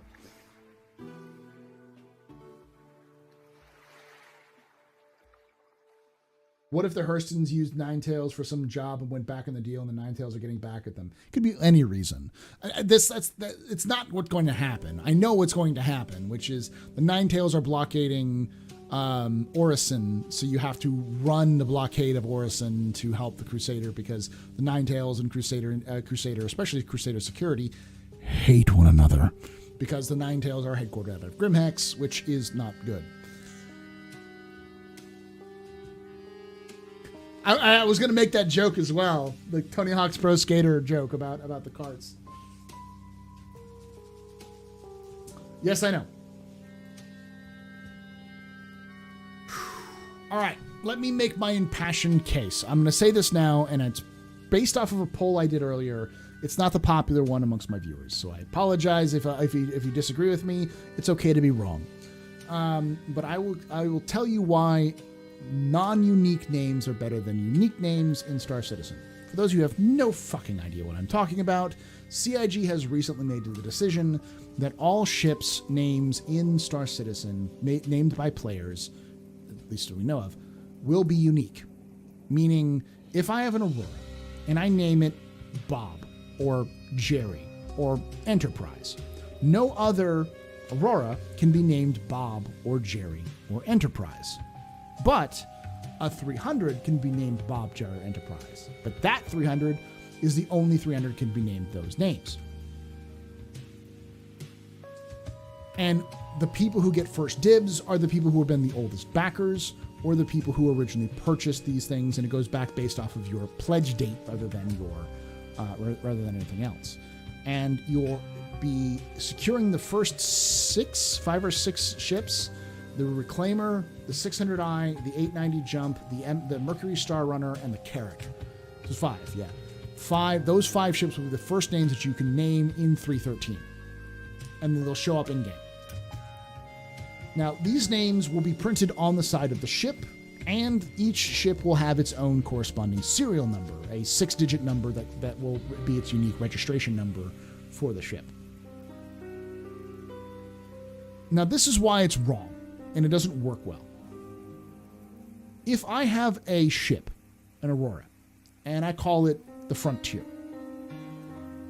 and that ship, I just, 2 years go by, I don't use that Aurora anymore, but I'm not going to sell it. I paid money for it. And maybe I'll pull it out every so often because it's, hey, look at that Aurora, I got it, I named it, that's cool, whatever. And then 2 years from now, a new player comes into the game. They're all psyched, they get the game, they're looking for it. They want to name their ship Frontier because Frontier Elite was the favorite game growing up as a kid. And they want to name their first ship Frontier. And they find out that they can't name their ship Frontier. They don't know why. Oh, because it's already been taken. What? It's a ship name. Why does it matter? All the ships have serial numbers. Why does that matter? You've already disappointed somebody because of a name that somebody doesn't care about for a ship that they don't even use. More players today have ships, just hundreds of ships. And the idea that these people could squat on names early on is very present, and they might. And they might do so absent-mindedly. Many of them may not even care what name they name it. They just name it whatever they want to. They don't have to name it, but many of them will name it because they don't want to lose the FOMO, fear of missing out. They'll name it because they don't want to lose that name, which then locks it out of anybody else using that name for that hull. And especially with the more common ships, this becomes a problem. Most people will bring up the fact that they don't want to see 1,000 Enterprises in game, or Serenities, or Rocinantes. But in reality, I think most people are going to name their ship things like Frontier, or Voyager, or Pioneer, or Trailblazer, or the names after their loved ones, which are all very common and easy to duplicate.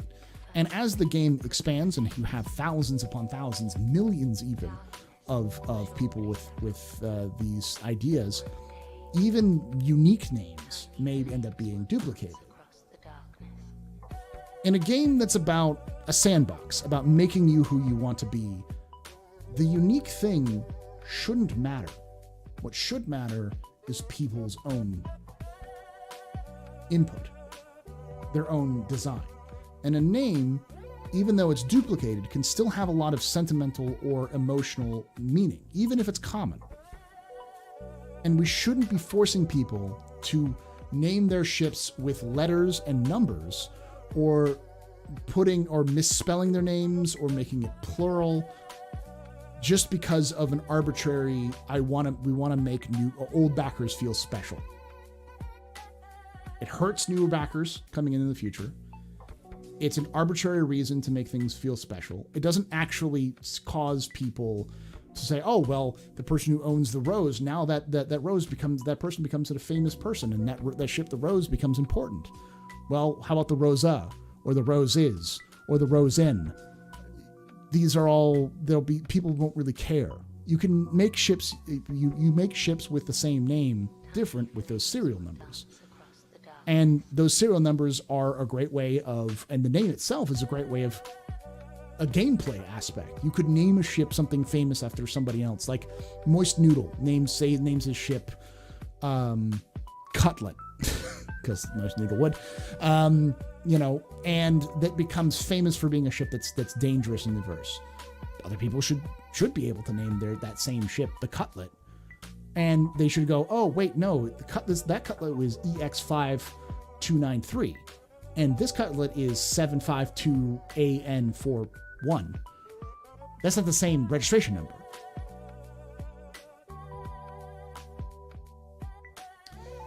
But it doesn't matter. And people who argue like, oh, it needs to be in creative. It doesn't matter. Are you the creative police? Who are you to determine what's creative or not? People have a right, should have a right in a game like Star Citizen especially, to be as uncreative as they want to be. There is the creative argument is forces people to be creative. Why? Let people do what they want. These are the same people who, I swear to God, are angry that, Hello Kitty or a Star Kitten exists. Let people make bright pink ships. It's okay. It's an MMO. Let people express themselves in an MMO. And especially if it drives people to become more close to their ships because the names they give it become meaningful in some way that they want to be. Even if it's not unique or special, it's special to them. Forcing people to name something that isn't their name, they wanted to name the ship the Rose, and they have to end up naming the ship the Rosa, is not the same. Why can't they name the Rose? Oh, because it's an arbitrary rule, because some dude who backed the game in 2012 who doesn't even use his Aurora anymore has squatted on the name. Really? That's what we've become as a community? A bunch of I was here first, fuck you. Got mine, fuck you. Really? That's us? That's not us. That's never been this community's attitude towards new players. It never should be. And if that's your attitude, get out of my fucking channel and unsubscribe to me right now. Because that kind of attitude is bullshit. We should be more welcoming to new people because those people will become part of our community and help our community grow. And I fervently believe that most citizens want that. So why suddenly are we, immediately trying to say, yeah, well, I was a golden ticket backer. I need to be pampered and get my dick sucked by Chris Roberts. No, you don't. You've been here for a long time. Great. That doesn't mean shit, man. Let other people have fun too. Sorry. That's my passion plea. Let people have fun. Let people name the ships they want to name for. Don't lock down these names. Except for, of course, there are some exceptions because CIG literally sold some of these names for ships. Don't make those the only ones you have to do it on. It's better for the community. It's better for the future of the game. It will create more connections to the universe for these people. That's just it.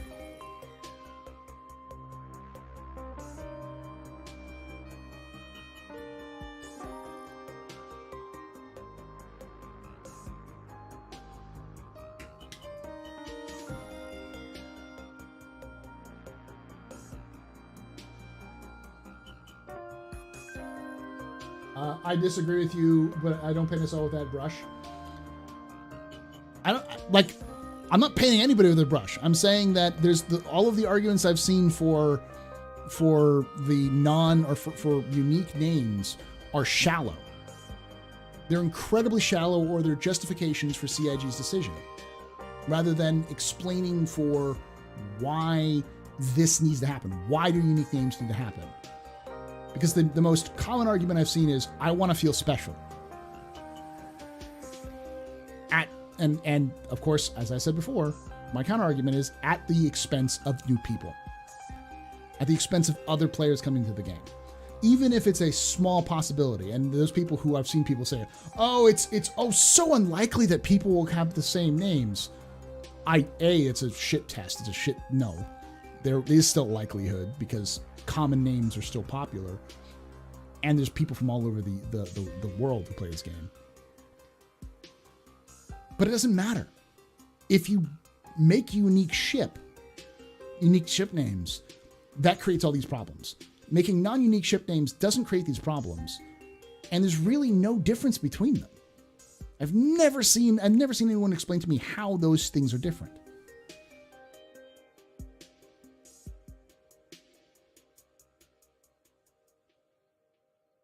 That is legit your argument? You want people to feel special? I want people to be able to have control of their ships. If my argument is I want people to feel special, I want more people to have more investment into the game. The counter argument is I only want the 400 people who, or whatever, the 1,000 people who have golden tickets, or the people who the first 100,000 players, people who got an account to feel special. Fuck all the rest of those 2.8 million people who've signed up in the game. And any number of other people who will sign up in the future. Fuck those guys. I got me, fuck you, I got mine. If that's the argument for unique names, I definitely will go with I'd rather have more people feel special than 5 people feel special. Because it's better for the community, it'll make CIG more money, and it'll improve the community as a whole, and won't cause any problems. Yeah, and it's not something that's new. Elite Dangerous has done the same thing, where it's based off of registration numbers, and you can have whatever name you want, within reason. There's obviously legal reasons, community reasons, all that kind of stuff.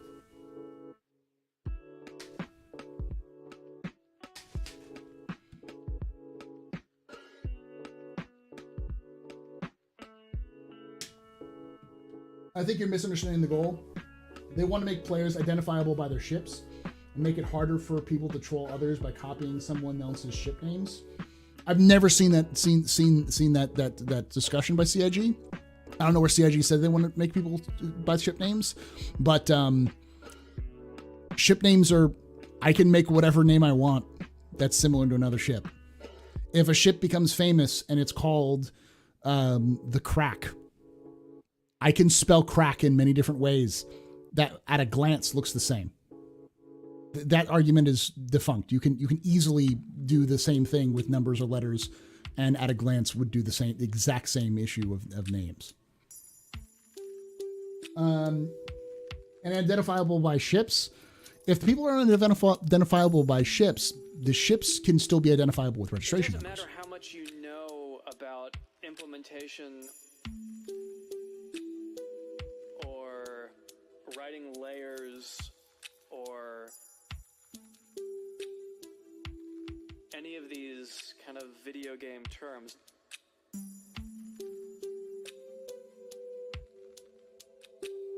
I'm sorry, I have a pretty rare first name. And my first name has been a character in TV shows. In the 80s, has been Insaviole and Mr. Basketball, two murder victims, a Scottish architect, an English sculptor, and a Canadian sociologist. I don't want to... So don't say overlap what happened by accident. The first thing for me is always learning your craft.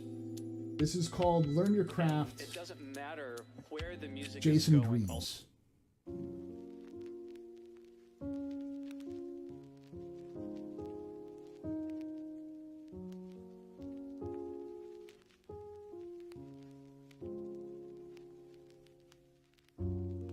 I'm relatively new, so not one of those golden ticket holders, and that's my reason for liking unique names. So, spell it out for me. What is your argument for unique names over non-unique names? And if the argument is they want people to make identifiable by their ships, you have registration numbers. That's the same thing. And if your argument is no one will remember the registration numbers, NCC 1701. Ask a Star Trek fan what NCC 1701 is. Ask a Halo fan what S117 is. Numbers can be as iconic as names. I mean, CIG does need to give a reason. CIG needs to give a reason why this needs to be the case. They haven't.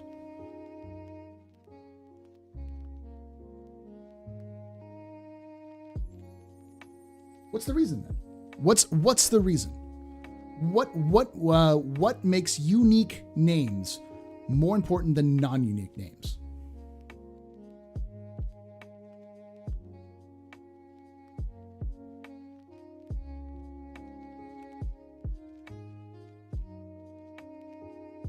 If you want to, if you say that a ship needs to be iconic, you'll remember its registration name, its registration code. Because if you know that ships can be named pretty much anything, the Black Pearl is popular, but the Black Pearl ending in 456, stay away from 456 Black Pearl. Why? Because 456 will fuck you up.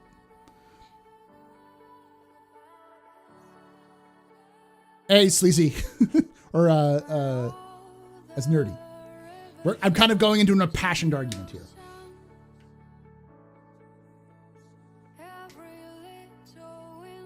Yeah, but why not Soul? Why do I have to, have a name that says Soul 1 or Soul 2 when I just want to have Soul?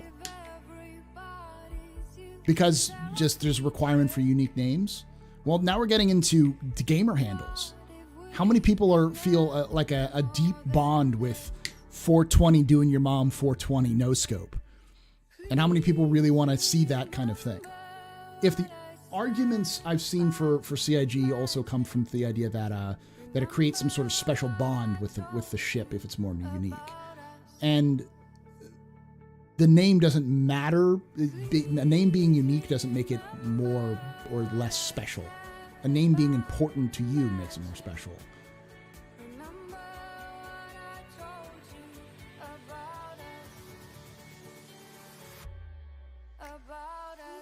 All right, Mitch. Let's hear your argument. I'll hear your argument on Discord.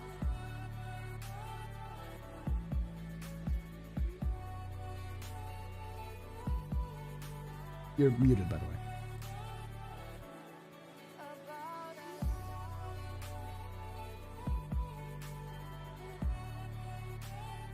Hey, sorry, I was legit walking home from the DO. That's fine. Let me turn you up a little bit. Now look. I completely disagree, like what I was saying before, with the whole painting. People who disagree. Oh, let me just mute myself and let me just turn off the Twitch. Okay, cool. So what I was saying was I disagree with the whole painting everyone with the same brush, whether you're one of the first backers or like me, who's only a year old, not a golden ticket holder that doesn't even own a ship with one of the names that are coming out. I'm coming completely from a point of view that I think that a new player, let's say 10 years from now, a lot of names taken up, a lot of player names are taken up. I don't think it's going to be as detrimental to the first experience as you're making it out to be. And I think it's going to give them the creativity. You're saying everyone can be creative. It's going to give them the opportunity to be creative and create a name that will be more personal to them than just naming it, something like a Millennium Falcon, right? And just on the other argument of there'll be names like Millennium Falcons spelled with ones and Millennium Falcons with lots of Z's and numbers on the side of it. That may happen. That's probably going to happen whether the names are unique or not anyway. But I don't think it's going to be as common as people just creating names that they identify with. Okay, so if the argument is forcing people to be creative, why should we force people to be creative? And everyone brings up Millennium Falcon, but there's not 1,000 Millennium Falcons or Rocinantes or Serenities in real life. There are boats that exist in real life that have names. Most boats in real life do not require unique names because they use registration codes. And with that being said, you'd expect that a lot of private vessels being named the same thing, and they are. But they're named not after famous characters or Bodie McBoatface. They're named like after like the rubber duck, or they're named after famous Hollywood characters, or they're named after loved ones.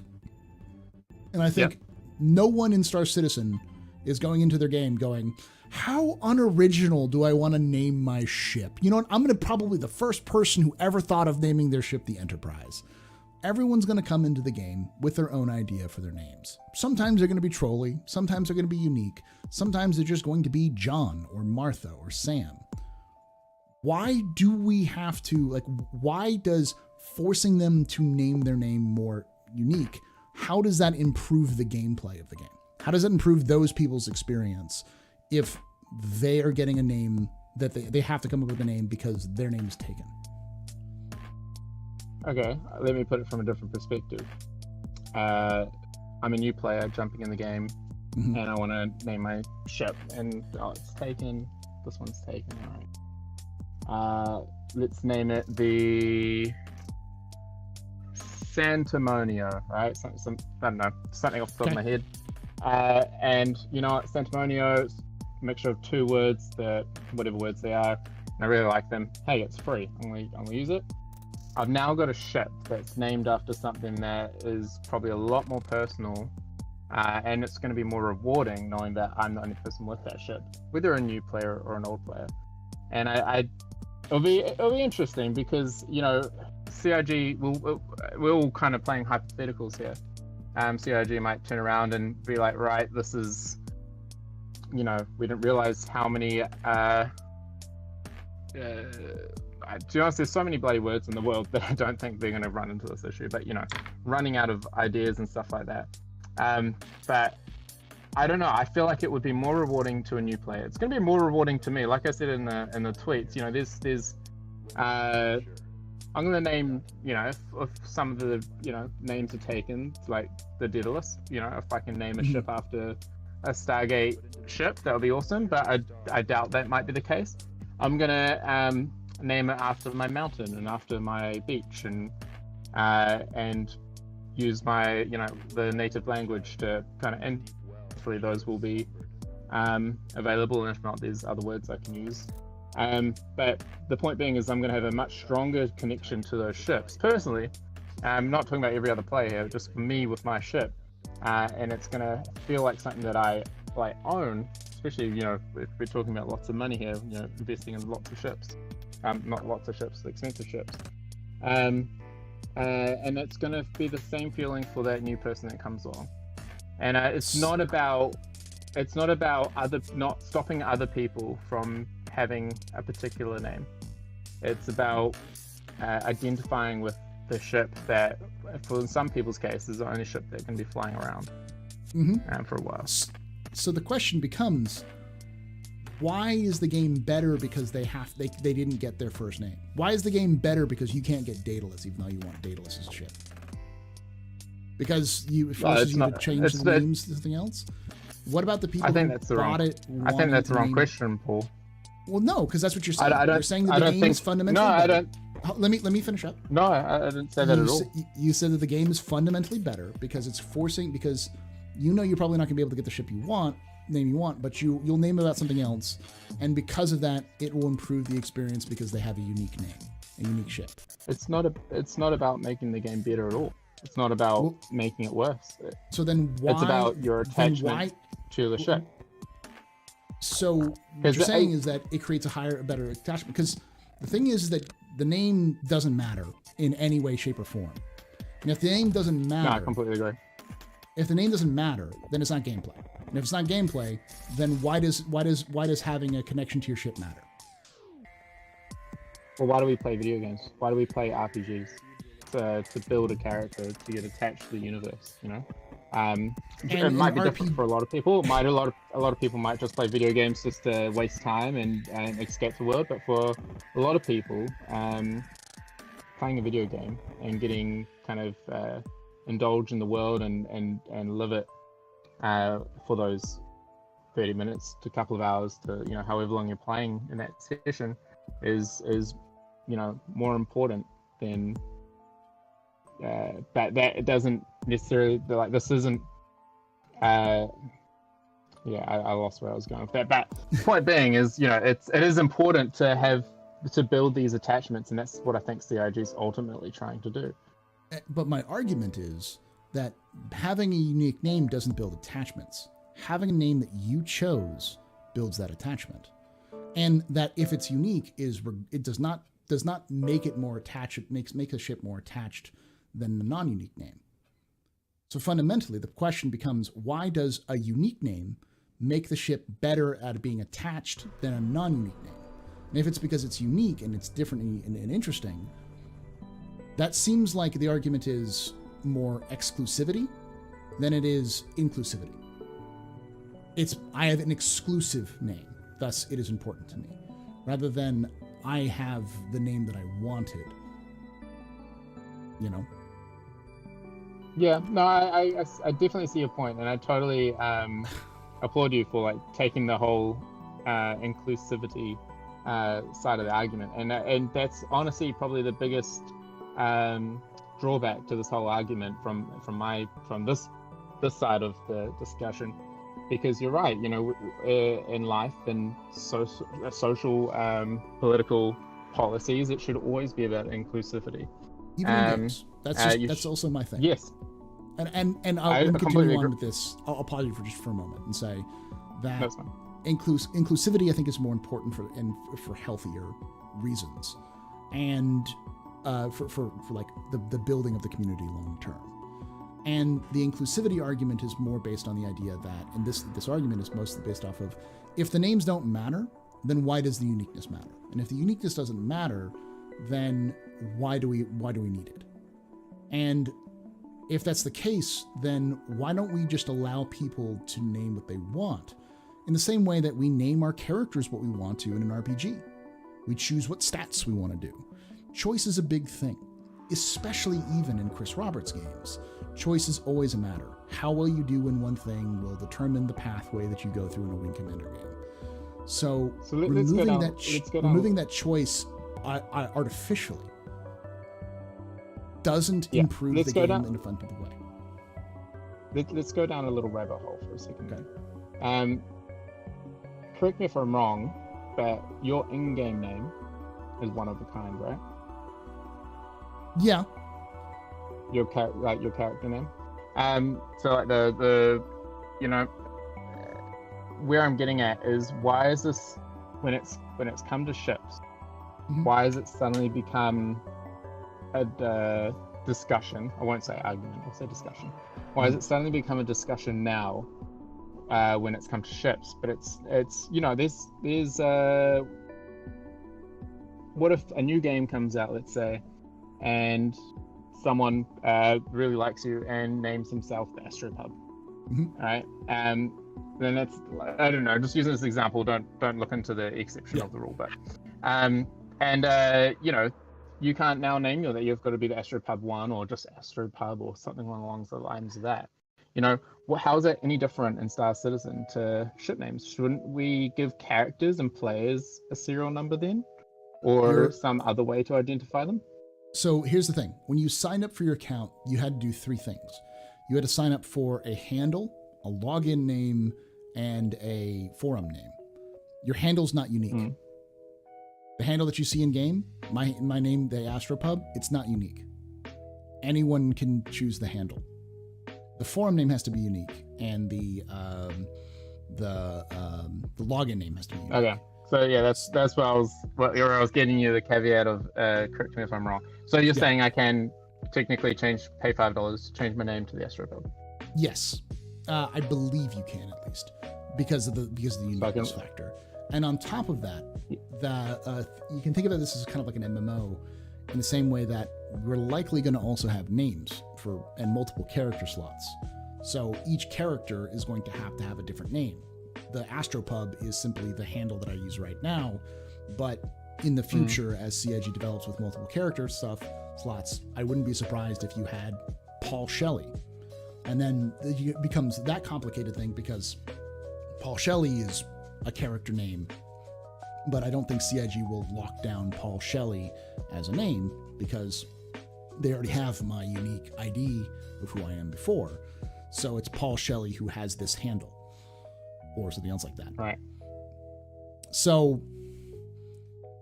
and again, I don't care if multiple people have the Astropub necessarily.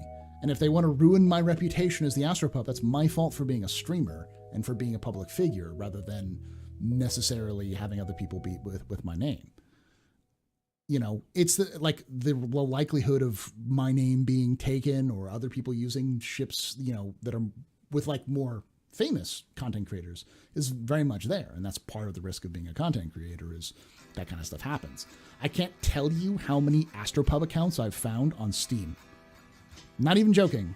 People use my name on Steam with like, not even variants. Like with my icon. No, like I've seen it all.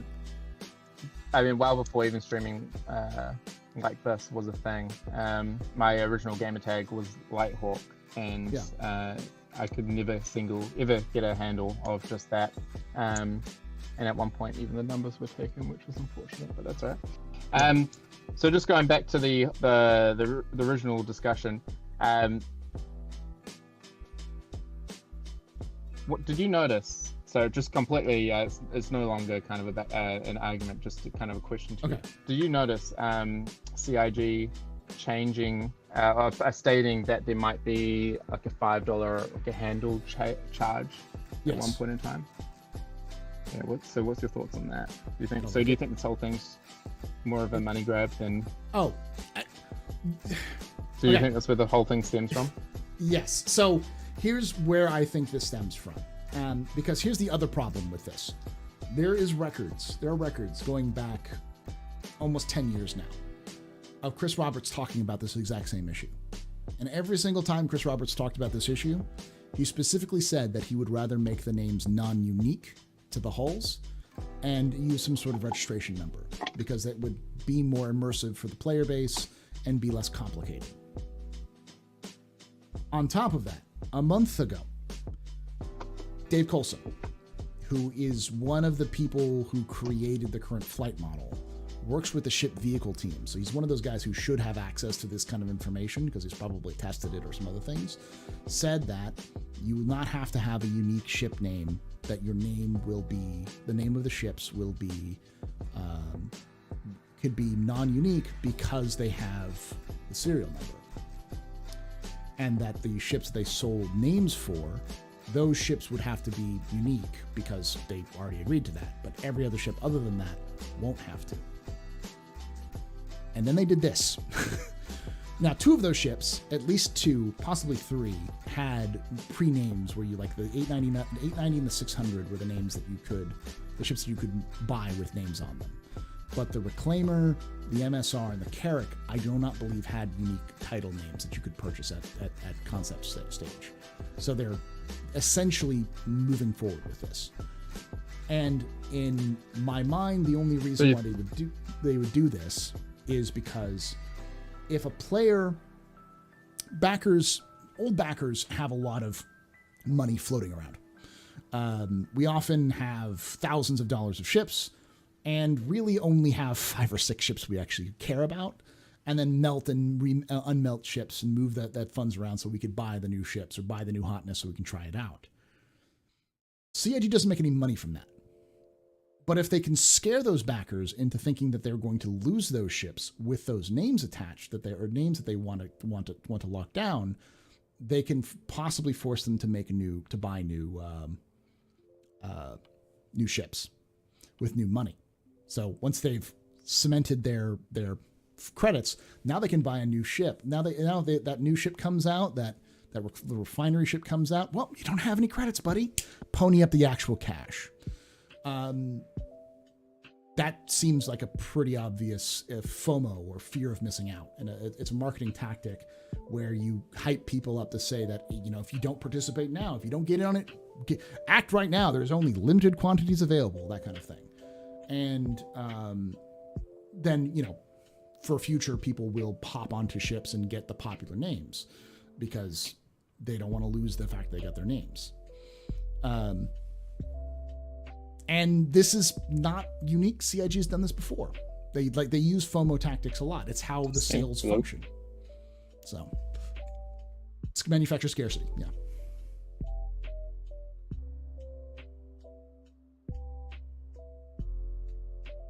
Thank you for coming in and talking about it. It was good to hear your side of things as well. Oh, shoot. Thank you for coming in and talking about it. It was good to hear your side of things. I actually have to head out soon. Sorry. I cut out. It went okay. from data to Wi-Fi. Yeah, no, I was just going to say, yeah, no, I think I agree with you. And I think the other side is that they kind of backed themselves into a corner offering that in the first place back in the day. Yeah. So I think part of it's they have to follow through with it. Another thing that I also saw is that this could be also the end of CCUs, the start of it, which in one way is kind of a good thing because it means we might be getting closer to the initial release, but who knows? Yeah, and for people who are wondering, I'm not trying to like classify everybody as like painting everybody with a broad brush. And this, like when I say old backers, what I'm saying is that generally speaking, there are people like that. And there are more than you realize when they do things like the old money. If you're somebody who's an older backer who's been around for a couple of years and been like, I've never done that, then you're not what I'm talking about. I'm talking about other people who I know. I've talked with many people who are like that, who will melt individual ships here and there so they can get other ships or swap things around. And that doesn't help CIG. So. And just to add there, Jaded Cynic, there's always been a pseudo ship scarcity. That's not new to Star Citizen. That's what I mean. Like when I say that CIG's used manufacturer scarcity in the past, the Super Hornet, the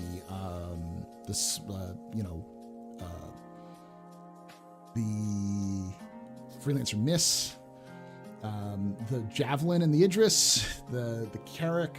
I don't know if the Carrack is available anymore. The 600i, the 890 Jump, the Kraken, the Polaris. These are all limited quantity ships that are only sold at specific times, and they do those sorts of things because they want to drive up demand. So a FOMO, you either buy it right now or you don't buy it. It's gone, you know. So I was actually doing it. So. Anyways, thanks for talking. I'm gonna wrap this up. No, great chat. I actually have to end up everything.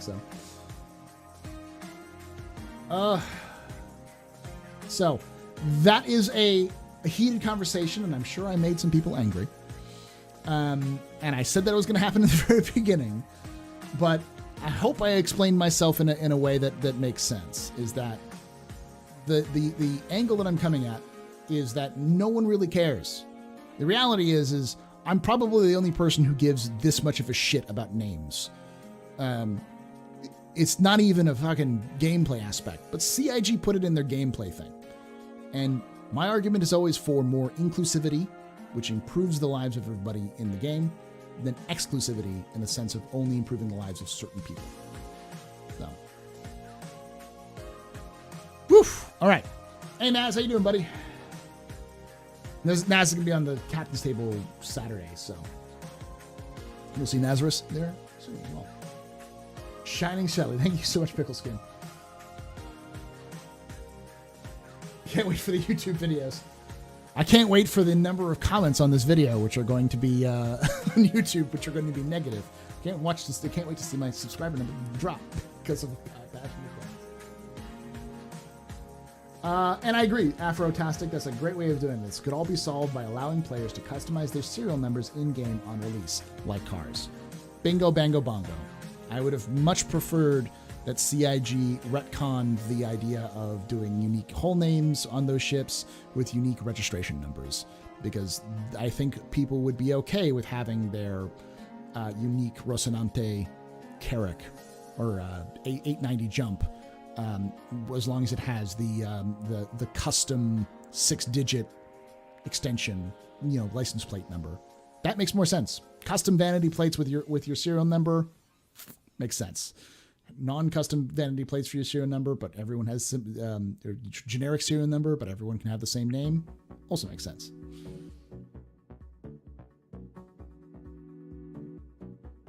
We usually don't bring people on to talk, but I had a very passionate plea from viewers. So I want to bring people on. They severely overcomplicated ship name. Yeah, it's CIG. They overcomplicate everything for no reason. This new particular format, may I ask what the office hours is? So office hours has always been something where I bring in I always bring in people. It's more of like a question and answer, an AMA session, where usually the very beginning is me talking about lore and discussing lore bits. I used to do a format called lectures where I would just do live talking and I'd have like a presentation and everything. This is sort of similar to that, but I also bring in things like discussion about gameplay, about other things, and then like kind of an question and answer session for that as well. Just kind of hanging out and talking about stuff.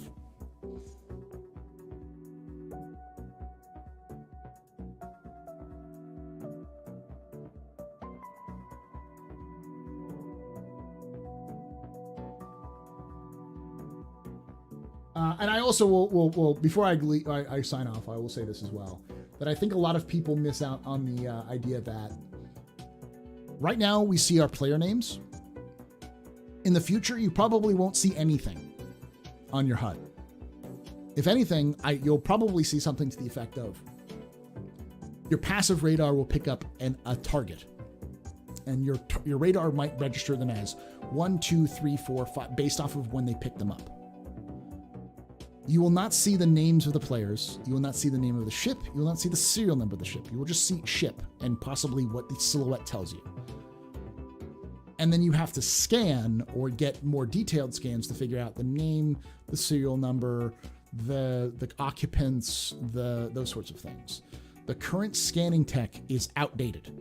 It's going to be changed. And we don't know exactly how that's going to happen. But basing everything off of the current iteration is probably not a good way of looking at things. So.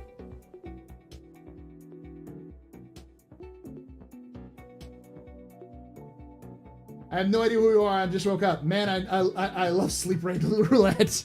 It is a follow. Thank you, Blackman. I do a lot of Star Citizen content. This is more of a kind of a discussion format than anything else about Star Citizen.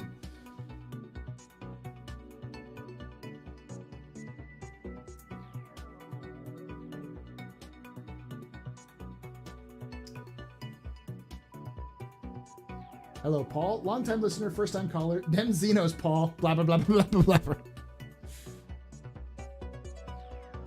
Pretty sure the purposes of investigating and bounty hunting will they make identifying people as part of the gameplay. Exactly. So knowing where everybody is all the time is not fun.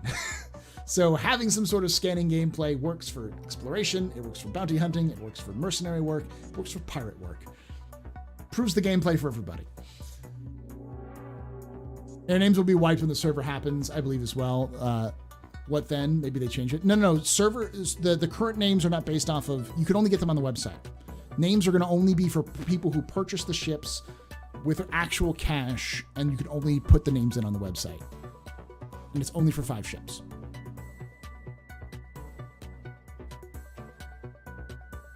Yeah, once Sand Tech is updated, stuff like the Aquila will be, oh god, yes.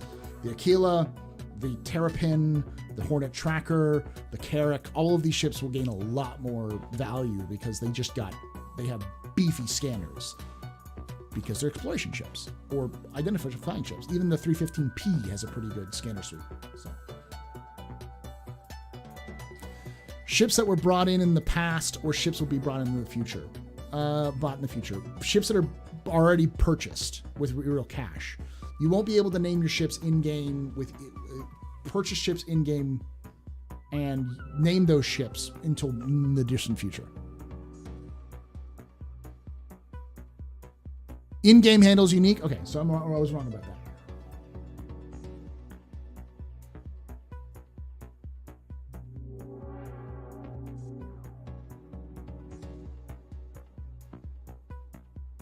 I imagine we have IFF integration as part of ship scanning. I believe that's probably going to be the thing there as well. Spend $5 on your alt. Okay, you don't have to do that. For right now, they might roll naming into Moby Glass as an updated tech when we get more core tech. Probably not until they get persistence. Naming probably won't be a thing in game until they get A, the application to do it in game, and B, when they get persistence.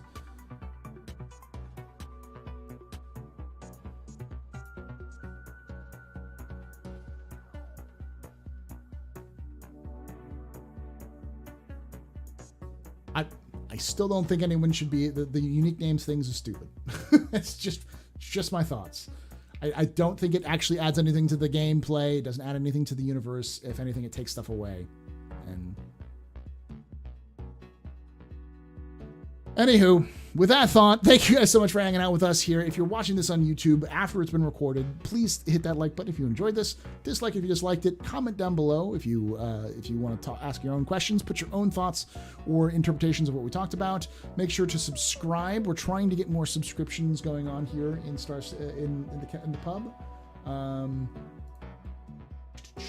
We do these live Thursdays at 9 p.m. Eastern, 6 p.m. Pacific. We're at, and if you're watching this we do it live on Twitch and YouTube at the same time. So if you want to watch us on Twitch, we also do more Twitch streams on Thursday, Friday, Saturday, and Sunday. So this is on Thursday, and then on Fridays we do kind of gameplay streams where we play Star Citizen. Saturdays we do Captain's Table live broadcasting, but we also do tabletop RPGs on Saturday with twitch.tv/theastropup. We do gameplay on Sundays. It'll probably be rolling in Wednesdays as non-Star Citizen content. We'll start with Star Citizen and end with something different, like role-play servers or some other things as well. So other kind of stuff. Thank you guys again. Like I say every time, hope to see y'all again soon. But if I don't, hope to see you someday in the black. And remember, Ex Historia and Astra.